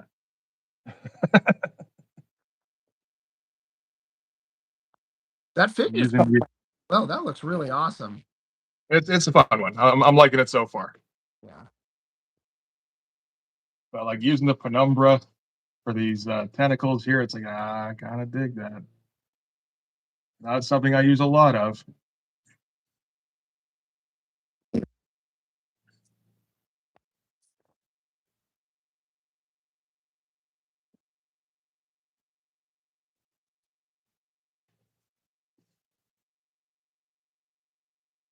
I'm just over here inking rubble and background rocks, and it's not the That's fun. my favorite part. Well, I mean, it is kind of fun. The rocks are not a problem because just organic shapes. You can kind of make it work however. But I do have this background, like I got to draw like a building back here Yeah. in the middle of a street. So I'm going to draw the foreground elements first and get that kind of in there, and then throw in but so you get the foreground elements. It eliminates a certain amount of the building I have to draw, so I don't have to stress it. So foreground elements first, Yep. and then Absolutely. Maybe some smoke. lots of smoke because a building literally exploded, and that's why there's all this There rubble. you go. Yeah, You can obscure elements of the building. You can obscure feet. Smoke is so handy. it's so great. There's just not enough smoke in comics.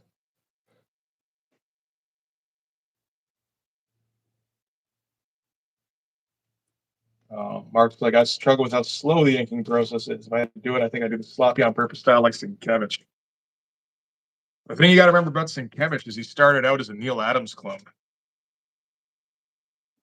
So you got to go Adams first and then get sloppy. I didn't know that about him. Oh, yeah.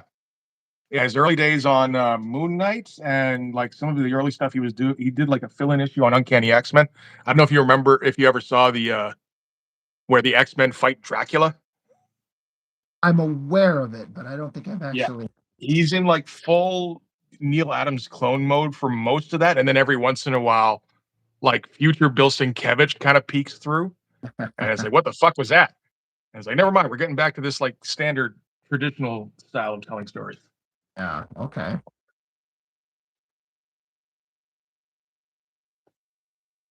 It's a good issue. I always like that issue. Yeah, What I issue like. do they fight Dracula? It is, I think, Uncanny X-Men number 159. I did do a video on that. Isn't there a scene where Wolverine's throwing up a cross with his claws, and Dracula is saying that only works for people who believe?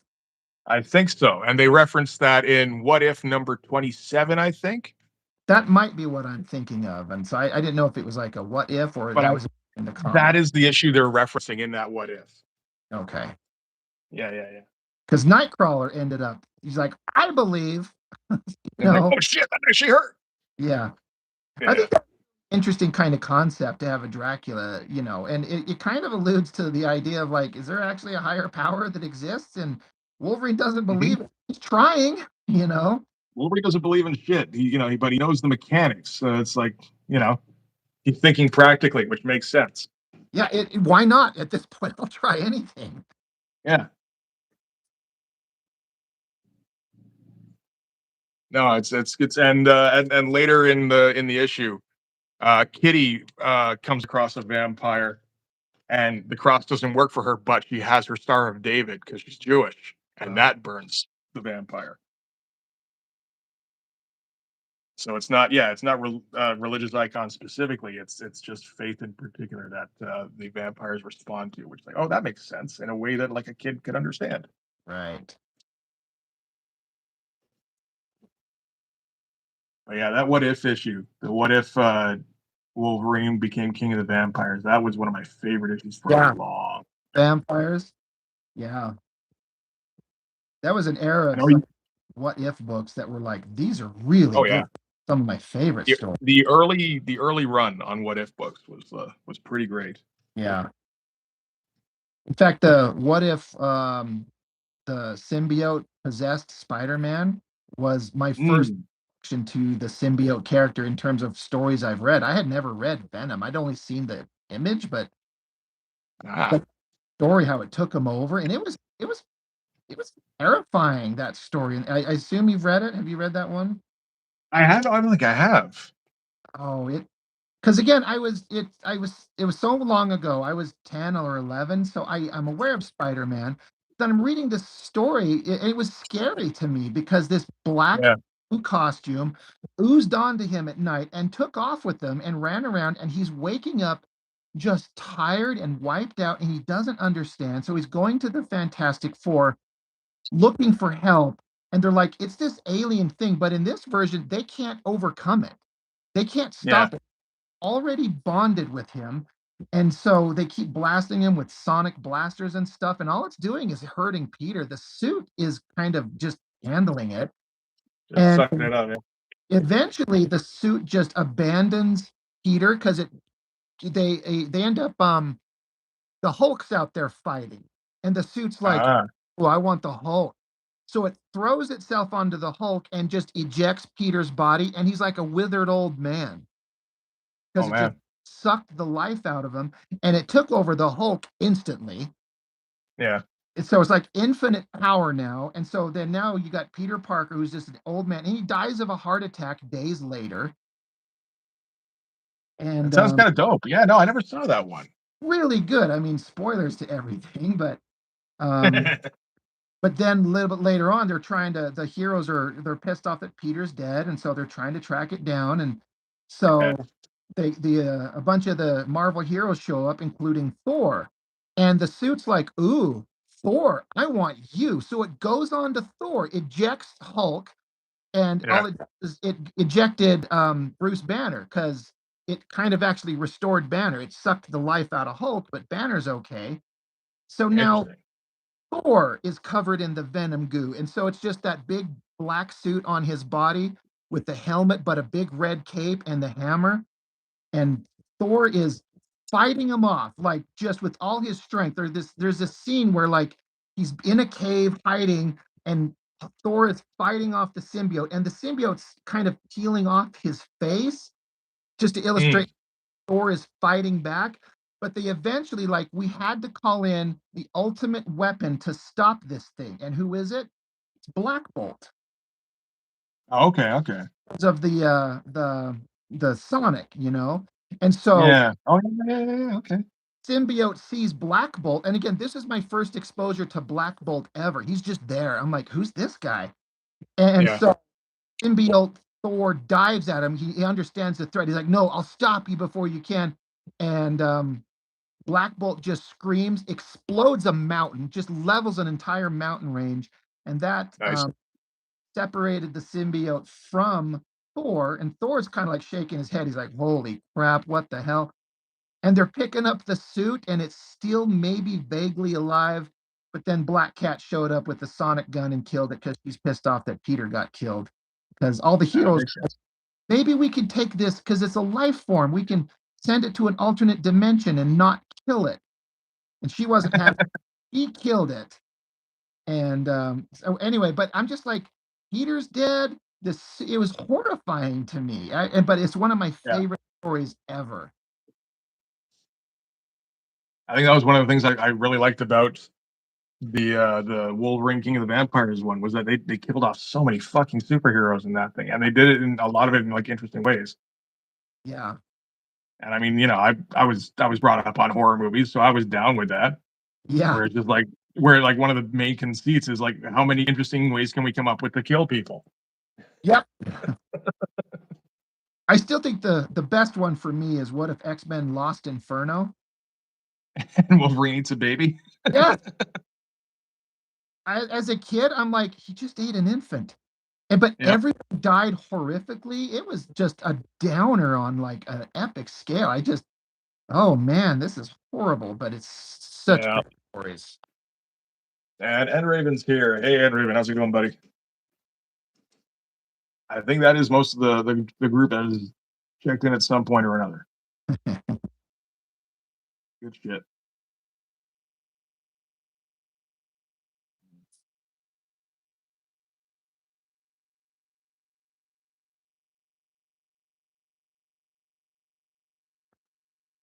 As I think about those old what if stories and how everything just went to shit and drastic changes, maybe that explains why my He-Man comics is exactly the way it is, because that's kind of exactly what I did. I'm just like, we're gonna have Yeah. things horrible direction and change the status It is quo. just kind of a what if, really. Yeah. Yeah, And John was saying those what ifs and Marvel spotlights were such a breeding ground for future talent or superstars. Yeah, absolutely. Those and Marvel Comics Presents. yeah. There's all sorts of interesting early work in Marvel Comics Presents. Back when they were probably seeking out new talent, now they can't even afford to keep Oh yeah. talent Well, employed. it was like the perfect format because it's like, okay, you're not good enough yet to to have your own book or even really to do a fill-in issue, probably. But what we can do is we can give you this 8-page story. We got all sorts of 8-page stories lying around, and you got some potential. So why don't you fly at it and let me see what you can do? Yeah. And Didn't, it's didn't if Joe they Mad? do a good job, okay, let's give you the next chapter of the story. If they don't, Yeah. okay, we're going to give this to you know who we've got that isn't working today. Didn't Joe Mad get a start in Marvel Comics Presents? You did during the because I did a video on Sam Keith's Blood Hungry story in Marvel Comics Yeah, Presents. he did like a uh freaking the Mojo story, right? Yeah, that was his second story, I think. First one was a North Star story that doesn't look anything like him. Okay. It's like when he's just starting out. I think he was like 16 at the time, and he probably shouldn't have been working because he's underage. Right. And then that Mojo thing he did, which looks like you know Art Adams' little brother. And he's like 17 at the time. It's like, what the fuck is going on? Like he's already very, very close to superstar Joe Mad. Right.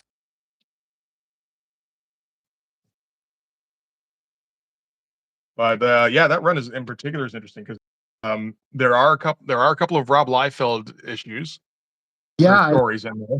I covered some of those. I thought those actually looked kind of good. They were good. He was trying on those. Yeah. And he was paired. Jay Lee got his start there.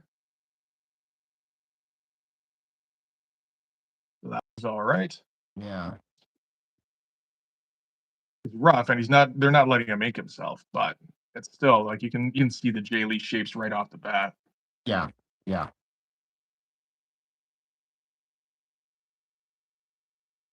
You know what that thing I was telling you about where I went to the mall and where I got that Punisher book and I found a couple issues of um something I'm really trying to put together, and I've come to a conclusion that might be controversial, but those Jay Lee issues of Namor, I think might be my favorite art of his ever.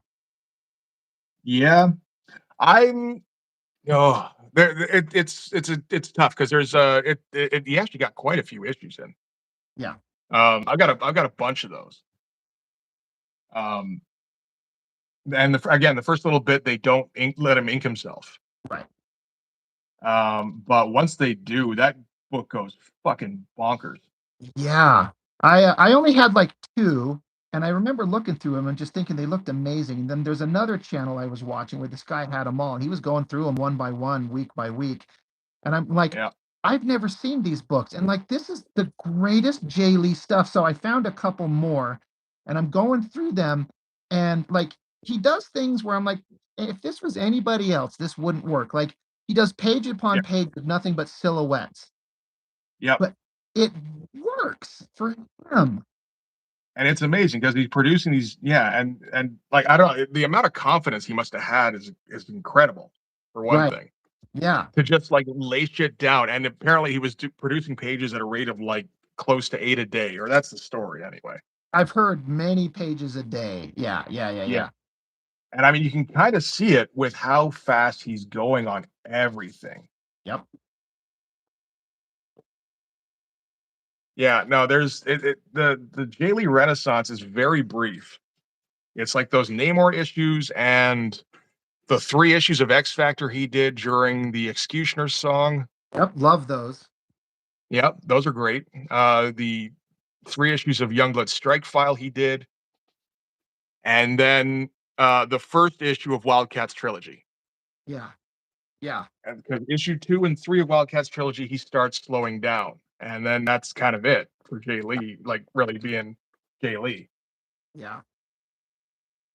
Even I feel like his if especially if you see the black and white artwork of his original Hell Shock story aside that was nonsensical and went nowhere, I'm like that still had that crazy energy. Like I really like it, but It is in there, but, like, I feel like he had too much time.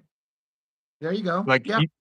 he's used to working, like, "I need 3 comics done this week." It's like, "No problem, boss." Yeah.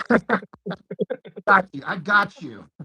Yeah. And then I know I've got my style down perfectly for how to deal with that.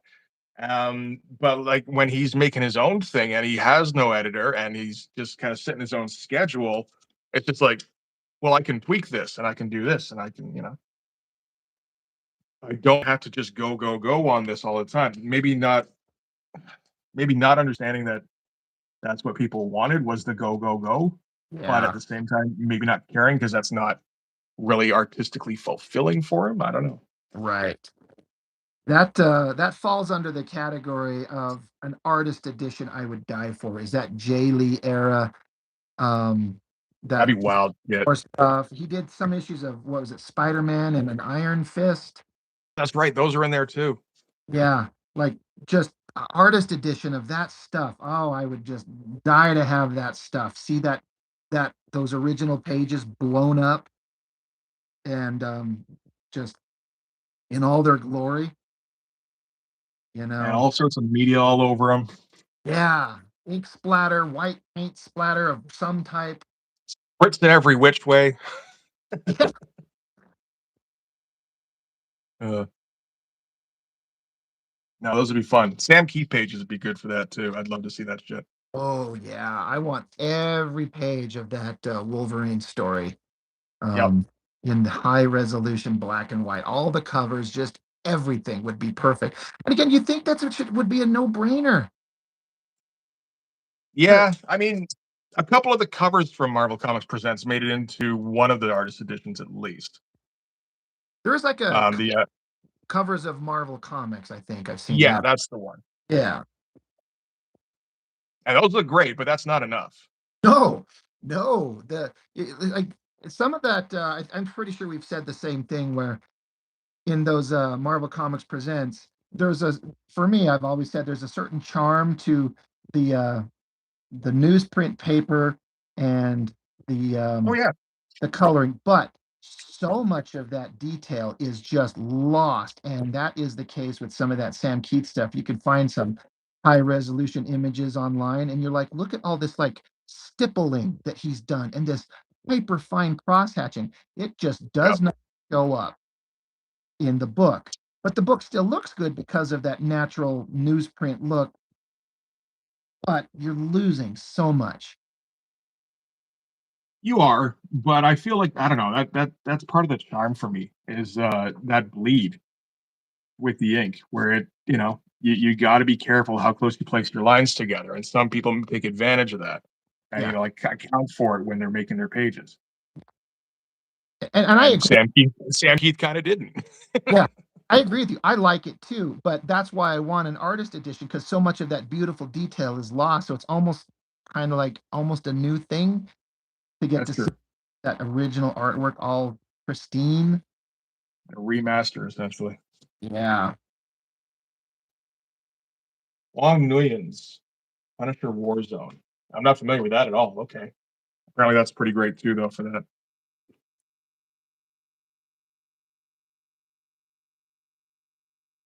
but yeah, anybody who goes a little bit nuts with with just the application of media where they're not just using the standard tools. I do want to see that shit up close.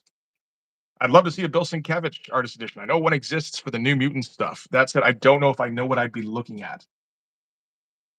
Right.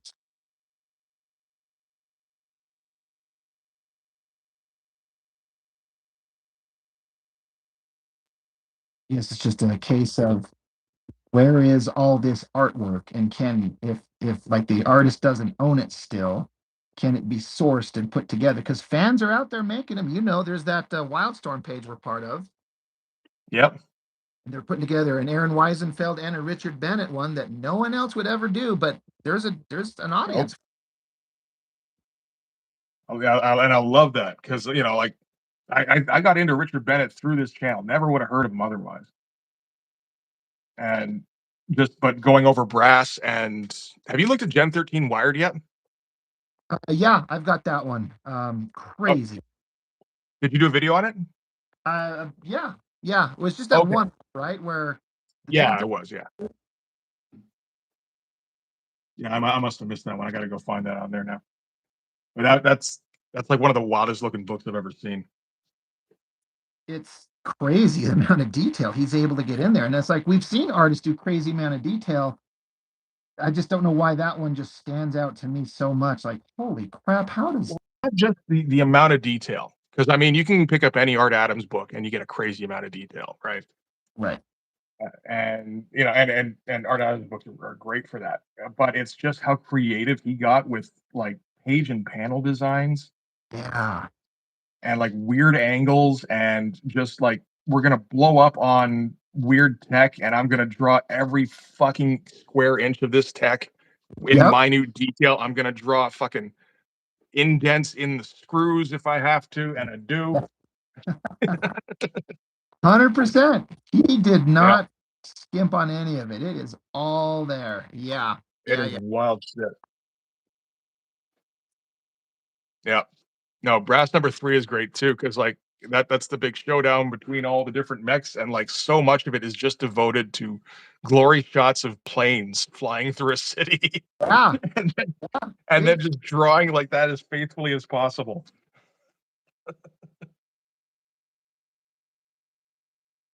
I'm really that's the one. Like the Aaron Weisenfeld one, I would very much like to see it, and I'll definitely get it. But Yeah. the Richard Bennett one is like that's like bucket list shit for me. Yeah. Yeah. Yeah. Yeah. Definitely. I've got a little bit of a hand in making that one happen that I don't think anyone knows about. And I'm a little bit kind of like, kind of want to shout I it knew out. about it. What's that? I knew about it, about your hand in help making that happen. Yeah, where they, You were talking about that before. They were you talked to them about it. well, yeah, I hit the guy up like, you should do a Richard Bennett. And he's like, yeah, he sold all his pages. I'm like, oh, that sucks. And so I mentioned it to Chuck Gibson. He's like, oh, shit, he did. Yep. Like, I know the guy. So Chuck went and hit him up, and Richard Bennett was like, yeah, that would be awesome. We should do that. So then that connection gets made, and now it's being, in theory, I mean, I'm not going to say it's absolutely going to happen until it's actually in our hands, but Yes. I'm like, I was the one who asked and then pushed other people into other people's science, so, Hey, I you know made it happen, man. that should be enough, but there's a little bit of me, it's like, can I get a little bit of like, can I get like a credit on the inside? Am I asking for too much? Maybe. I don't know. I Probably. don't know about the politics of that sort of thing, but you know, That's I okay. I I definitely take satisfaction in knowing that that book doesn't happen without you. That's some pretty good shit. Yeah. Because Yeah, they would have just assumed that yeah, it was never going to happen. yeah. Yeah, I asked the dude in charge of it. He's like, yeah, he doesn't own any of his original art. Because he said he reached out to Richard Bennett and asked him. And I'm like, oh, well, that's pretty solid. So I just mentioned it to Chuck, and he's like, no. He's like, hold on, I'll be right back. And then, like, he's like, yeah, Richard Bennett says he'd love to do it. I'm like, holy shit. It just went that quick. Little son of a bitch. That is crazy. All the contacts you've made in the last couple of years, Yeah, it's and like, it's led to some good shit out of it too. yeah. Well, I don't think I was telling you, like, I was talking with Joseph Weems after the fact, and he's like, Mhm. more, we should do this again. He's like, we should get Chuck on and we could share ink slinging stories. I'm like, I'm sure he'd be Fuck up for yes, that. you should. And it's like, yeah. Holy And shit! yeah, just have two inkers talk about, I'm like, I'll just like, hey guys, start talking. I'll just shut up. No one wants to hear me anyway. I'm gonna And go get my popcorn.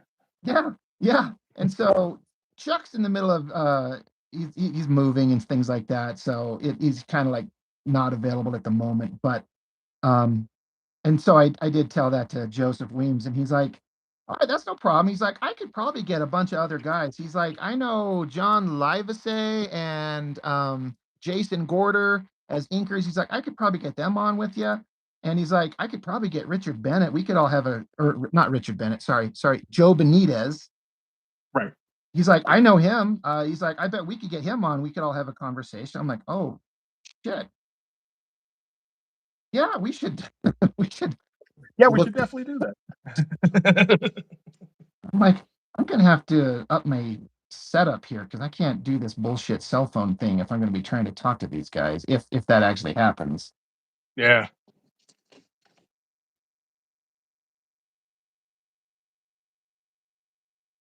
No, definitely. But no, it's good. That's good shit. Love to see it. And then, like I've said, I've had several stream studio guys talk to me that I can't Yep. mention their names. I think I've told you a little privately, but it's like I've had several of them be like, yeah, let me tell you some stories. Yep. I'm like, oh, this is It's such always fun trying to get that into the video somehow without really directly alluding to it.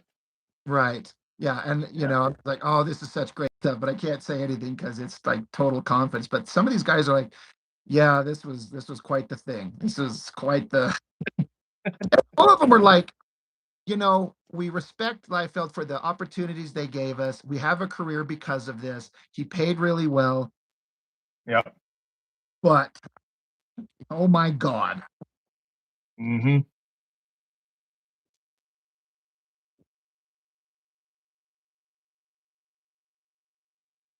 It's honestly, it's reassuring to hear that, kind of, yeah, because I don't know, I sometimes think it's just like, "Oh, did Rob just always surround himself with people who would always go along with everything he said?" It's like, and it sounds like the answer is at least partially, "Well, no."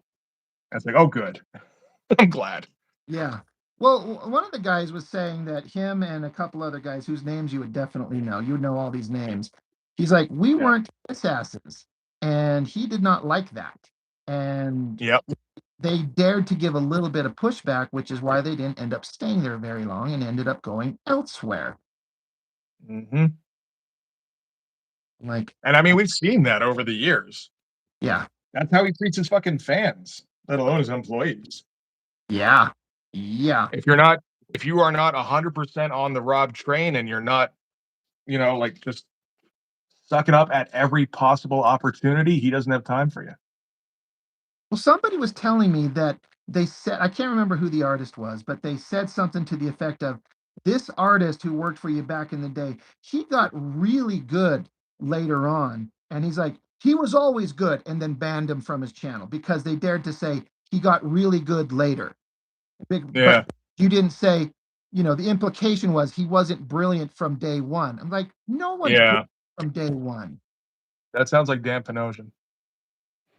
I But I don't know that that's who they were. I can't remember who they were saying, but hey, like, a few, a few of the extreme guys got to be really good later on. But Dan Panosian's kind of the poster child for that, I think. oh, he's so good.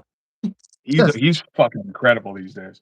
And his unbelievable. and his back in the day, his stuff was shit.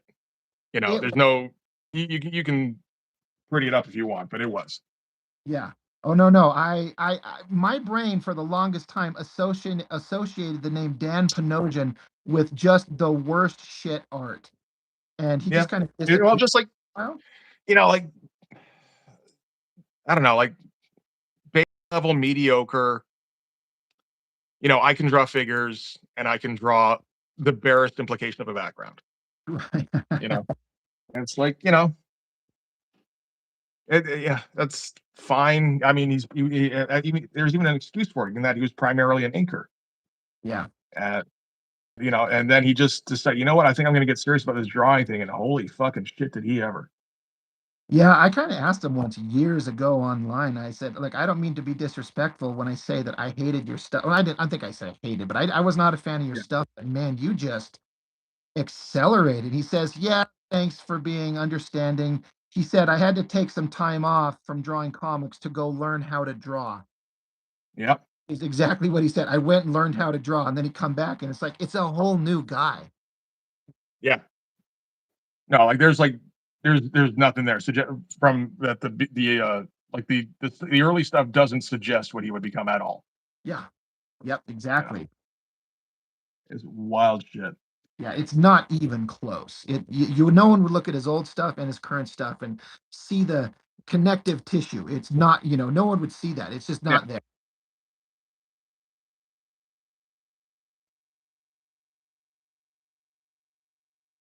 And again, that's also reassuring to see that people didn't just, I don't know, kind of like, get into their pseudo Rob copycat groove and then just like this is I'm gonna make a career off of this.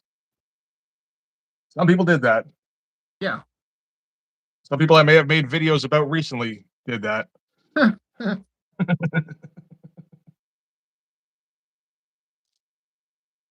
I Uh, finally came across some issues of Ripclaw drawn by Anthony Wynn. And oh yeah, yeah, yeah, I'm just like, I've been meaning to try and find some of his older work because he started out as just kind of a clone. And I yeah. think kind of ended on Wasn't a very good. Yeah, but he ended up being, and this is depending on who you are, either an okay thing or not an okay thing, but he ended up as like the best Silvestri imitator ever. I Like think that's not a bad thing. some of his work, There was like his there, old, there was a like, while there where Silvestri was like the best Buscema imitator. yeah, that's not bad. No, we could But use more of that. yeah, Anthony Wynn's stuff looked like Silvestri's older, like kind of like the Wolverine era type stuff with some of his Silvestri's 90s type stuff. And Yeah, I've got a couple of books of Ripclaw. I'm like, this stuff is pretty dang good. I was really surprised. I'm like, this guy was another very talented dude who just needed a moment to learn and blossom. yeah. You get a feeling like, well, I mean, and uh, did he get a start at Extreme? I'm pretty sure he started at Extreme. He's one of those guys that was not kiss ass to Liefeld. Yeah, and I get the impression, like, because I think we both heard that there was no artistic direction at Extreme. Yeah, one of those guys who was talking to me, he's like, I wanted some artistic direction that I know I would have got at Wildstorm or Top Cow. Hmm. At Extreme. He said, literally, the advice Liefeld said would be make the heads smaller. That's the Yeah, trick. I was thinking about that before because I mean, it strikes me that Liefeld never had a mentor. He just he was bad at drawing, but people liked it, so he became a millionaire. So I don't know that he would value mentorship, Right. you know, because it he didn't need it to Yeah. become rich. He would, it would have been nice if he'd used it to get better at drawing, but it didn't happen. But you know, it makes sense to me that why there was no, yeah, art direction at that extreme. Then it's like he has no idea how to give it. He has no, and because he's never taken it, Yep. and he probably doesn't value it.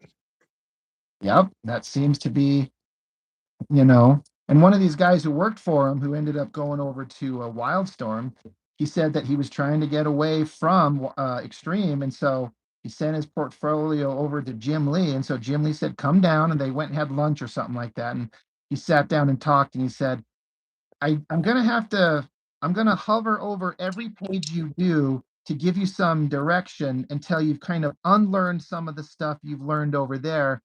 And I want to pair you with a good inker, which ended up There we being go. Gibson, you know, Sorry, it was who? Chuck Gibson. All right, that's a Yeah, good one. I'm gonna pair you with a good inker and put you on Wetworks. And but I'm gonna hover over your work for a while and give you some direction to kind of make sure that you're until you're ready to be released onto your own. Yeah, And he's like, that's exactly what I wanted. I want to grow. I want to do this. I take it seriously. It's important to me. that's good shit. Yep.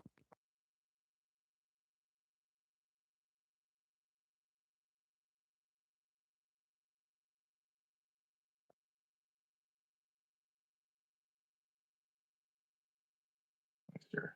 I'm just gonna get a refill on my drink here. Just be back in a second. Whatever. You're going to get smoke. We know what you're doing. No, no, no. I will announce when I'm getting a smoke because then I'm going to take longer.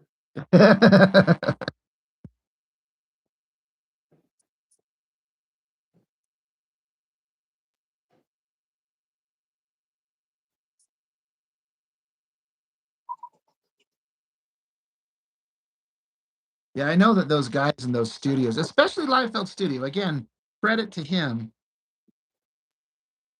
They paid really, really well. Really well.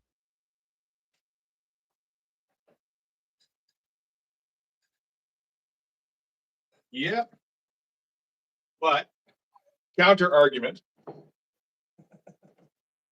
for those who saw my Battlestone #1 video recently. Ah, sucker. Uh, I know you wrote me into that one. Uh, but my thing there was it always kind of got to me how it's great that Rob paid well, and I'm glad, and I'm glad that he didn't dime people for sure. But the way you're supposed to use that is you're supposed to leverage a reputation of paying well into getting better artists and eventually getting them like fighting over getting working on your books. Right. That would be the ideal situation Yeah. instead of just overpaying the inexperienced kind of crappy talent you have, Yeah. you know? Yep.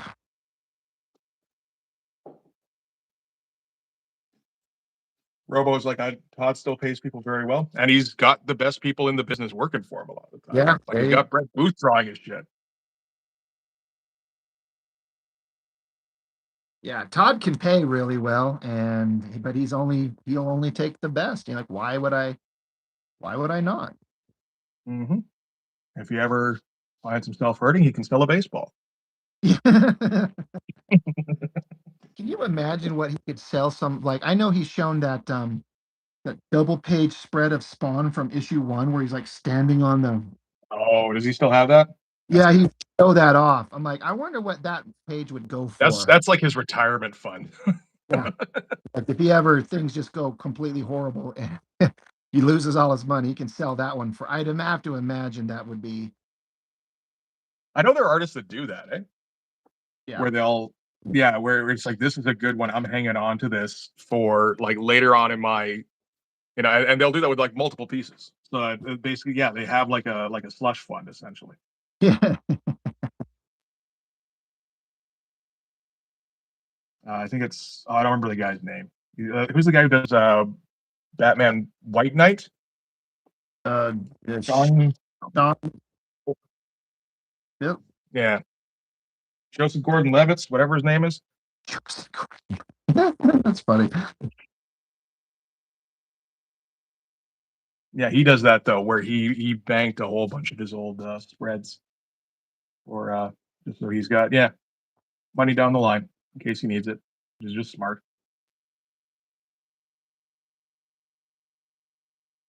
Yeah, I love that guy's work.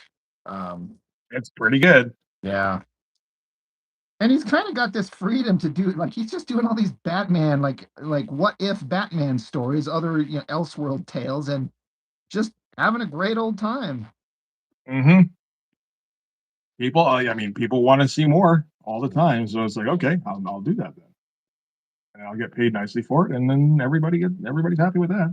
Yeah, I've read at least one of them, and it was kind of fun because he had a scene where I can't remember what was going on, but like he utilized every major Batmobile that's ever been made like one of the characters That's is driving around in the 89 Keaton Batmobile, and it's like a major scene in the book. I'm like, that's oh, kind of sick. this is awesome. This is so cool. That is kind of what you want. Yeah. And he draws great vehicles and great like Yes. I don't know when he draws vehicles, he puts great motion into them and everything. Yeah. Yeah. It feels like it has an anime influence, but like it's wild shit.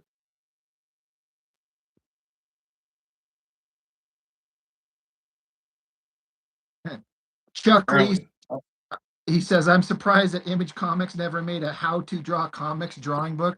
We should make that. We'll put out the definitive how to draw like oh, Image. we should It'll just be cross hatching lines and smoke and fire and muscles and guns and boobs and sublighting and speed lines.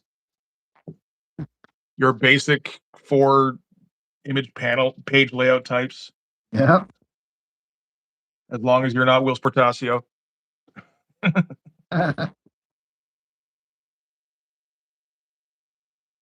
But yeah, Mark was saying apparently Simonson keeps all his art. Yep. That's good shit because he's got some great looking pages. Like I think he's got the stuff from his. I don't know if you've seen the issue of Thor with the big climactic battle with Jormungandr. It's Thor number 380. It's the all splash page issue. It's what Uh, Mark or it's what Eric Larson based Savage Dragon number 7 on. yeah. I bet he could sell those for a lot of money. Oh, for sure. It's kind of like almost like he's such an old guy. I hate to be kind of it's almost like, do you sell it before you die? Or yeah, I'm sure he's financially well off that maybe doesn't need it. Or does he hold on to the art and, give it to, when he passes on, give it to family and Yeah. then them sell it and reap the rewards because maybe it'll become even more valuable once he's gone? Maybe. Oh, there's that. Yeah, I get the impression he's just hanging on to them because they're, I mean, like a lot of sentimental value for one thing, but yeah, if you're hanging on to it for the kids, they can decide what to do with it, whether or not they want to sell it off or not. And yeah, no, at that point, the value would be insane, particularly if he's the one that's been holding on to most of his art over the years. It would Yeah. be kind of serious, actually.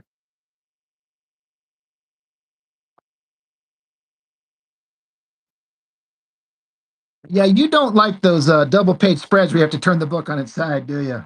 I am not a fan. Yeah. I may have said that once or twice. Yes, you have. And I've got a buddy of mine, that Isaac Bell, who does that series Metal Shade. Yeah, he's awesome.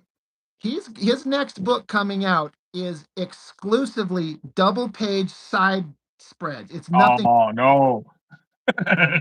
Oh, Mitch won't like this. I'm not a huge fan either. I don't dislike it to the level that you've kind of expressed, but it's not my favorite. I mean, And it's fine sometimes, yeah, but you better be able to justify it. Yeah. you know? Like, that's the thing. Rob and his clones, they go to that all the time because I mean, I for one thing, I get the impression that every once in a while they just slip in a regular sized page and blow it up. Right. Right. You know? Yeah. Either that or it's just, they don't yeah, they'll do it on two full size pages, but they don't like upscale the quality to match it. So it's still just, the quality of an image that's a full splash or a half splash or something. Yeah. And you're right. That's the point. If you're going to dedicate that kind of space, this is where you put in everything. Yeah. This is the centerfold to those playboys. We're here to flip this over for a reason. Exactly. If you're gonna make me look like a fucking perv reading your comic, you better make it worth my while.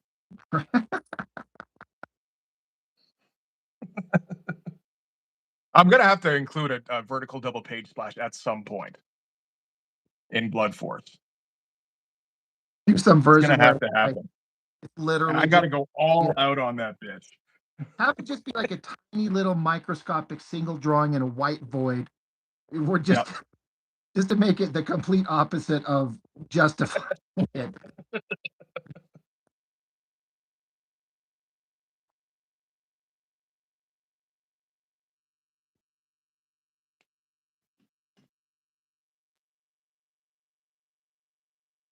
No, but I get the impression that like Rob Liefeld learned at Todd's knee, that you're making your art for the secondary market so that you can resell it, and well, then just so you can kind of build your reputation as the guy who does anchor images. And so just make the big like double page splashes. It doesn't get bigger than that. Yeah. You don't Yeah. if you don't have an idea for a single page splash, then you just turn it on its and make it a double. Now we all know Rob loves making people turn comics on their side. He's been doing that since Hawk and Dove #5, right?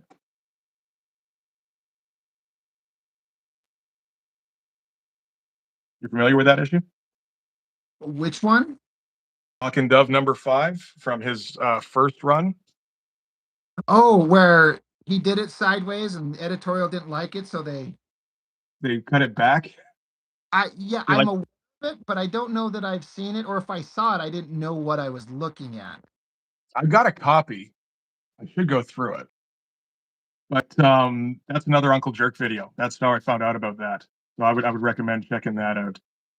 Um, where it's like the Rob Liefeld Hawk and Dove saga or some shit like that. And Right. it's yeah, he just because he decided to put the image on the issue on its side without running it by anybody. He just drew the pages, Right. and that was his last work for DC for a while. Because they're like, we don't need to work with you anymore now. Thanks. Wow.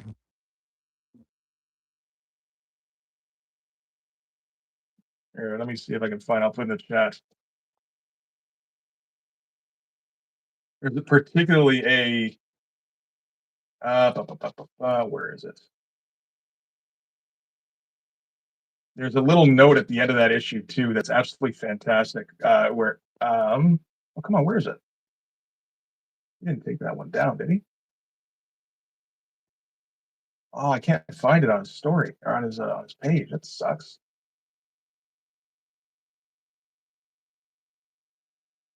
Let me just do a general search here.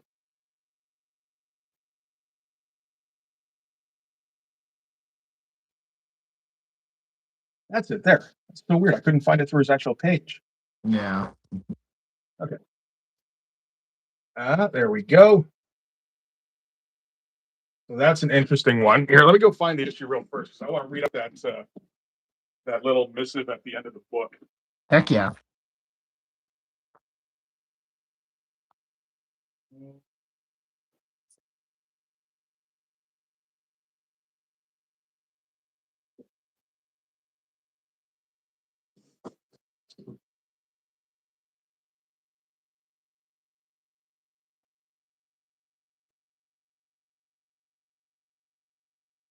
Okay.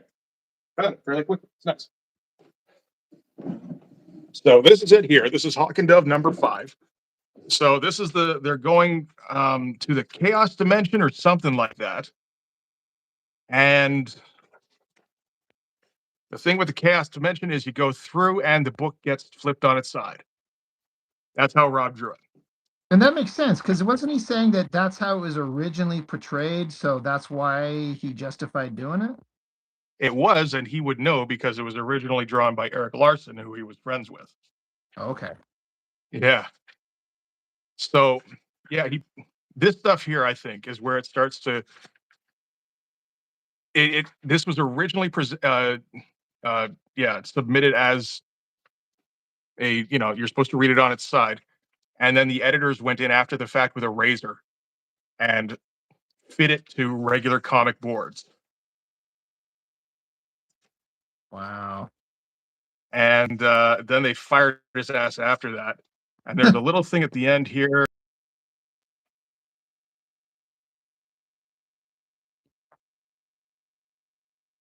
Yeah. So this is the end of the miniseries, and the editor Mike Carlin goes, he's doing like thank yous, and he's like, "Thanks to Rob Liefeld, a bonus book graduate who's going to be one of this industry's major talents, for improving his work issue to issue by leaps and bounds, and for introducing entirely new situations to an editor who thought he'd seen it all. We wish Rob luck as well in whatever he chooses to do." Wow.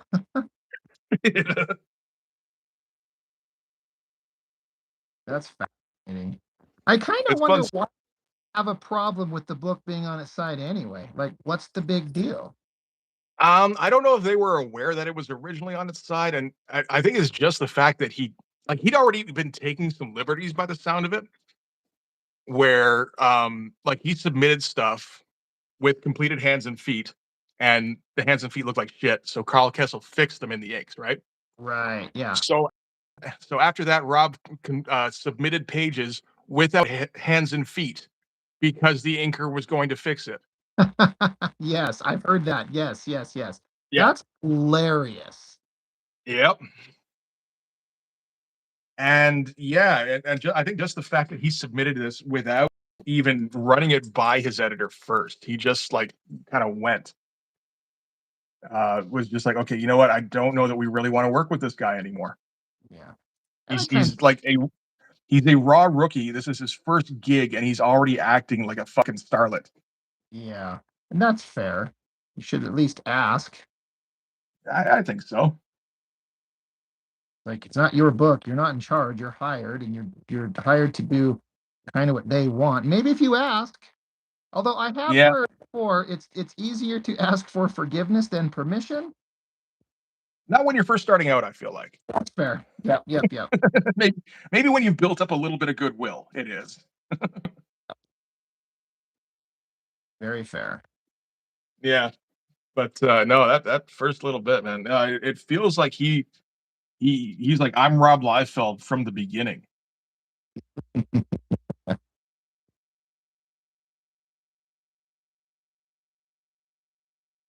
I'm gonna have to do some brushstroke stuff here. You get the texture I want on this. Hey, I don't know if you saw, but I was on Facebook and I just saw just this morning that Marat Michaels, your favorite Liefeld buddy My clone, personal favorite. yes, I've got my shrine to Marat in my bathroom. yeah, he announced, The and I went, porcelain shrine to Marat. it's a pile of shit. Um, he announced, and then I went over to the Liefeld website where they now have a book you can pre-order. It's Blood Brothers 2, written by Liefeld Oh, and by Marat. oh, I think you just died inside a little bit. I think we just heard you just. that's the sound of me realizing I'm probably gonna have to give Rob money directly. Yeah, I was surprised to get Marat back on doing Blood Brothers 2. Going to be probably obviously a Battlestone, Cabot, something story. I was kind of like, I don't know that I'm going to pre-order this one. I It's not Liefeld I'm not con, pre-ordering. but I mean, well, like you pay for it now, and everything I've ordered, they've been extremely prompt on. Like, you order Yeah, it. but I don't know if you've ever seen the, Rob Liefeld Block Me site on Facebook. Yeah, I think you probably have. I'm aware of it. Um, yeah, I think you posted on that one time, but,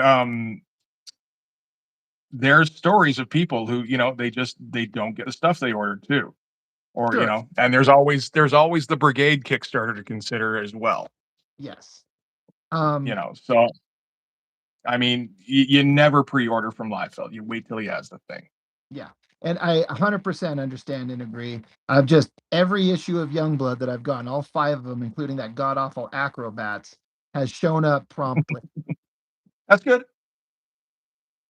So I was like, oh, I don't know if I want to pre-order this one because it's like a $25 book.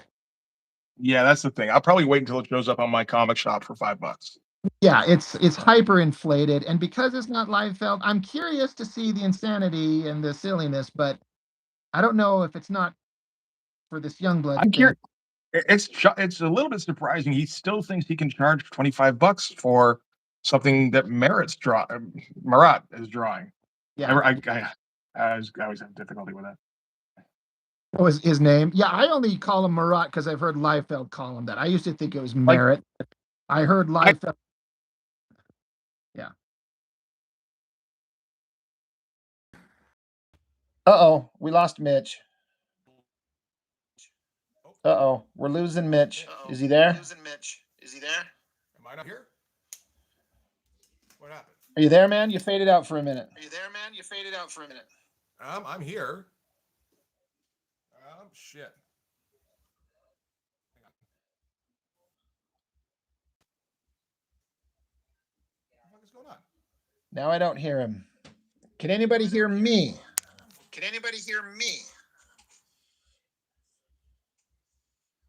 Oh, this is no good.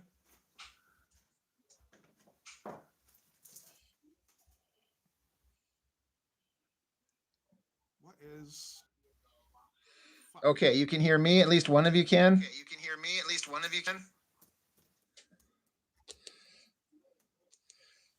Yeah, I can see Mitch, but I can't hear him. Oh.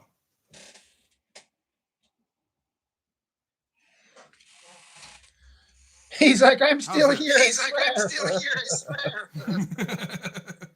Can you hear me? No, eh? What the fuck is going on? Okay, so the audio went all goofy. It's probably it's probably about time for me to bail anyway. I'm gonna go spend some time with my kids. Mitch, I don't know if you can hear me.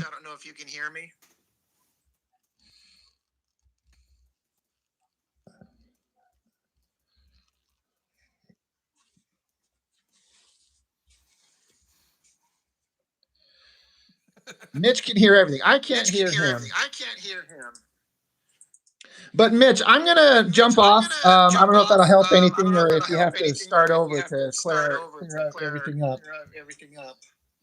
But yeah, I'm gonna call it a day for myself.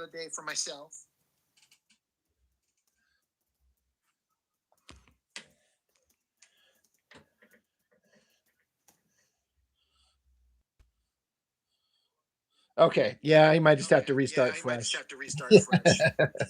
All right. It's really fun. Thanks, Mitch. Always having great conversations. We're continuing to build our feud so people can know that we're fighting.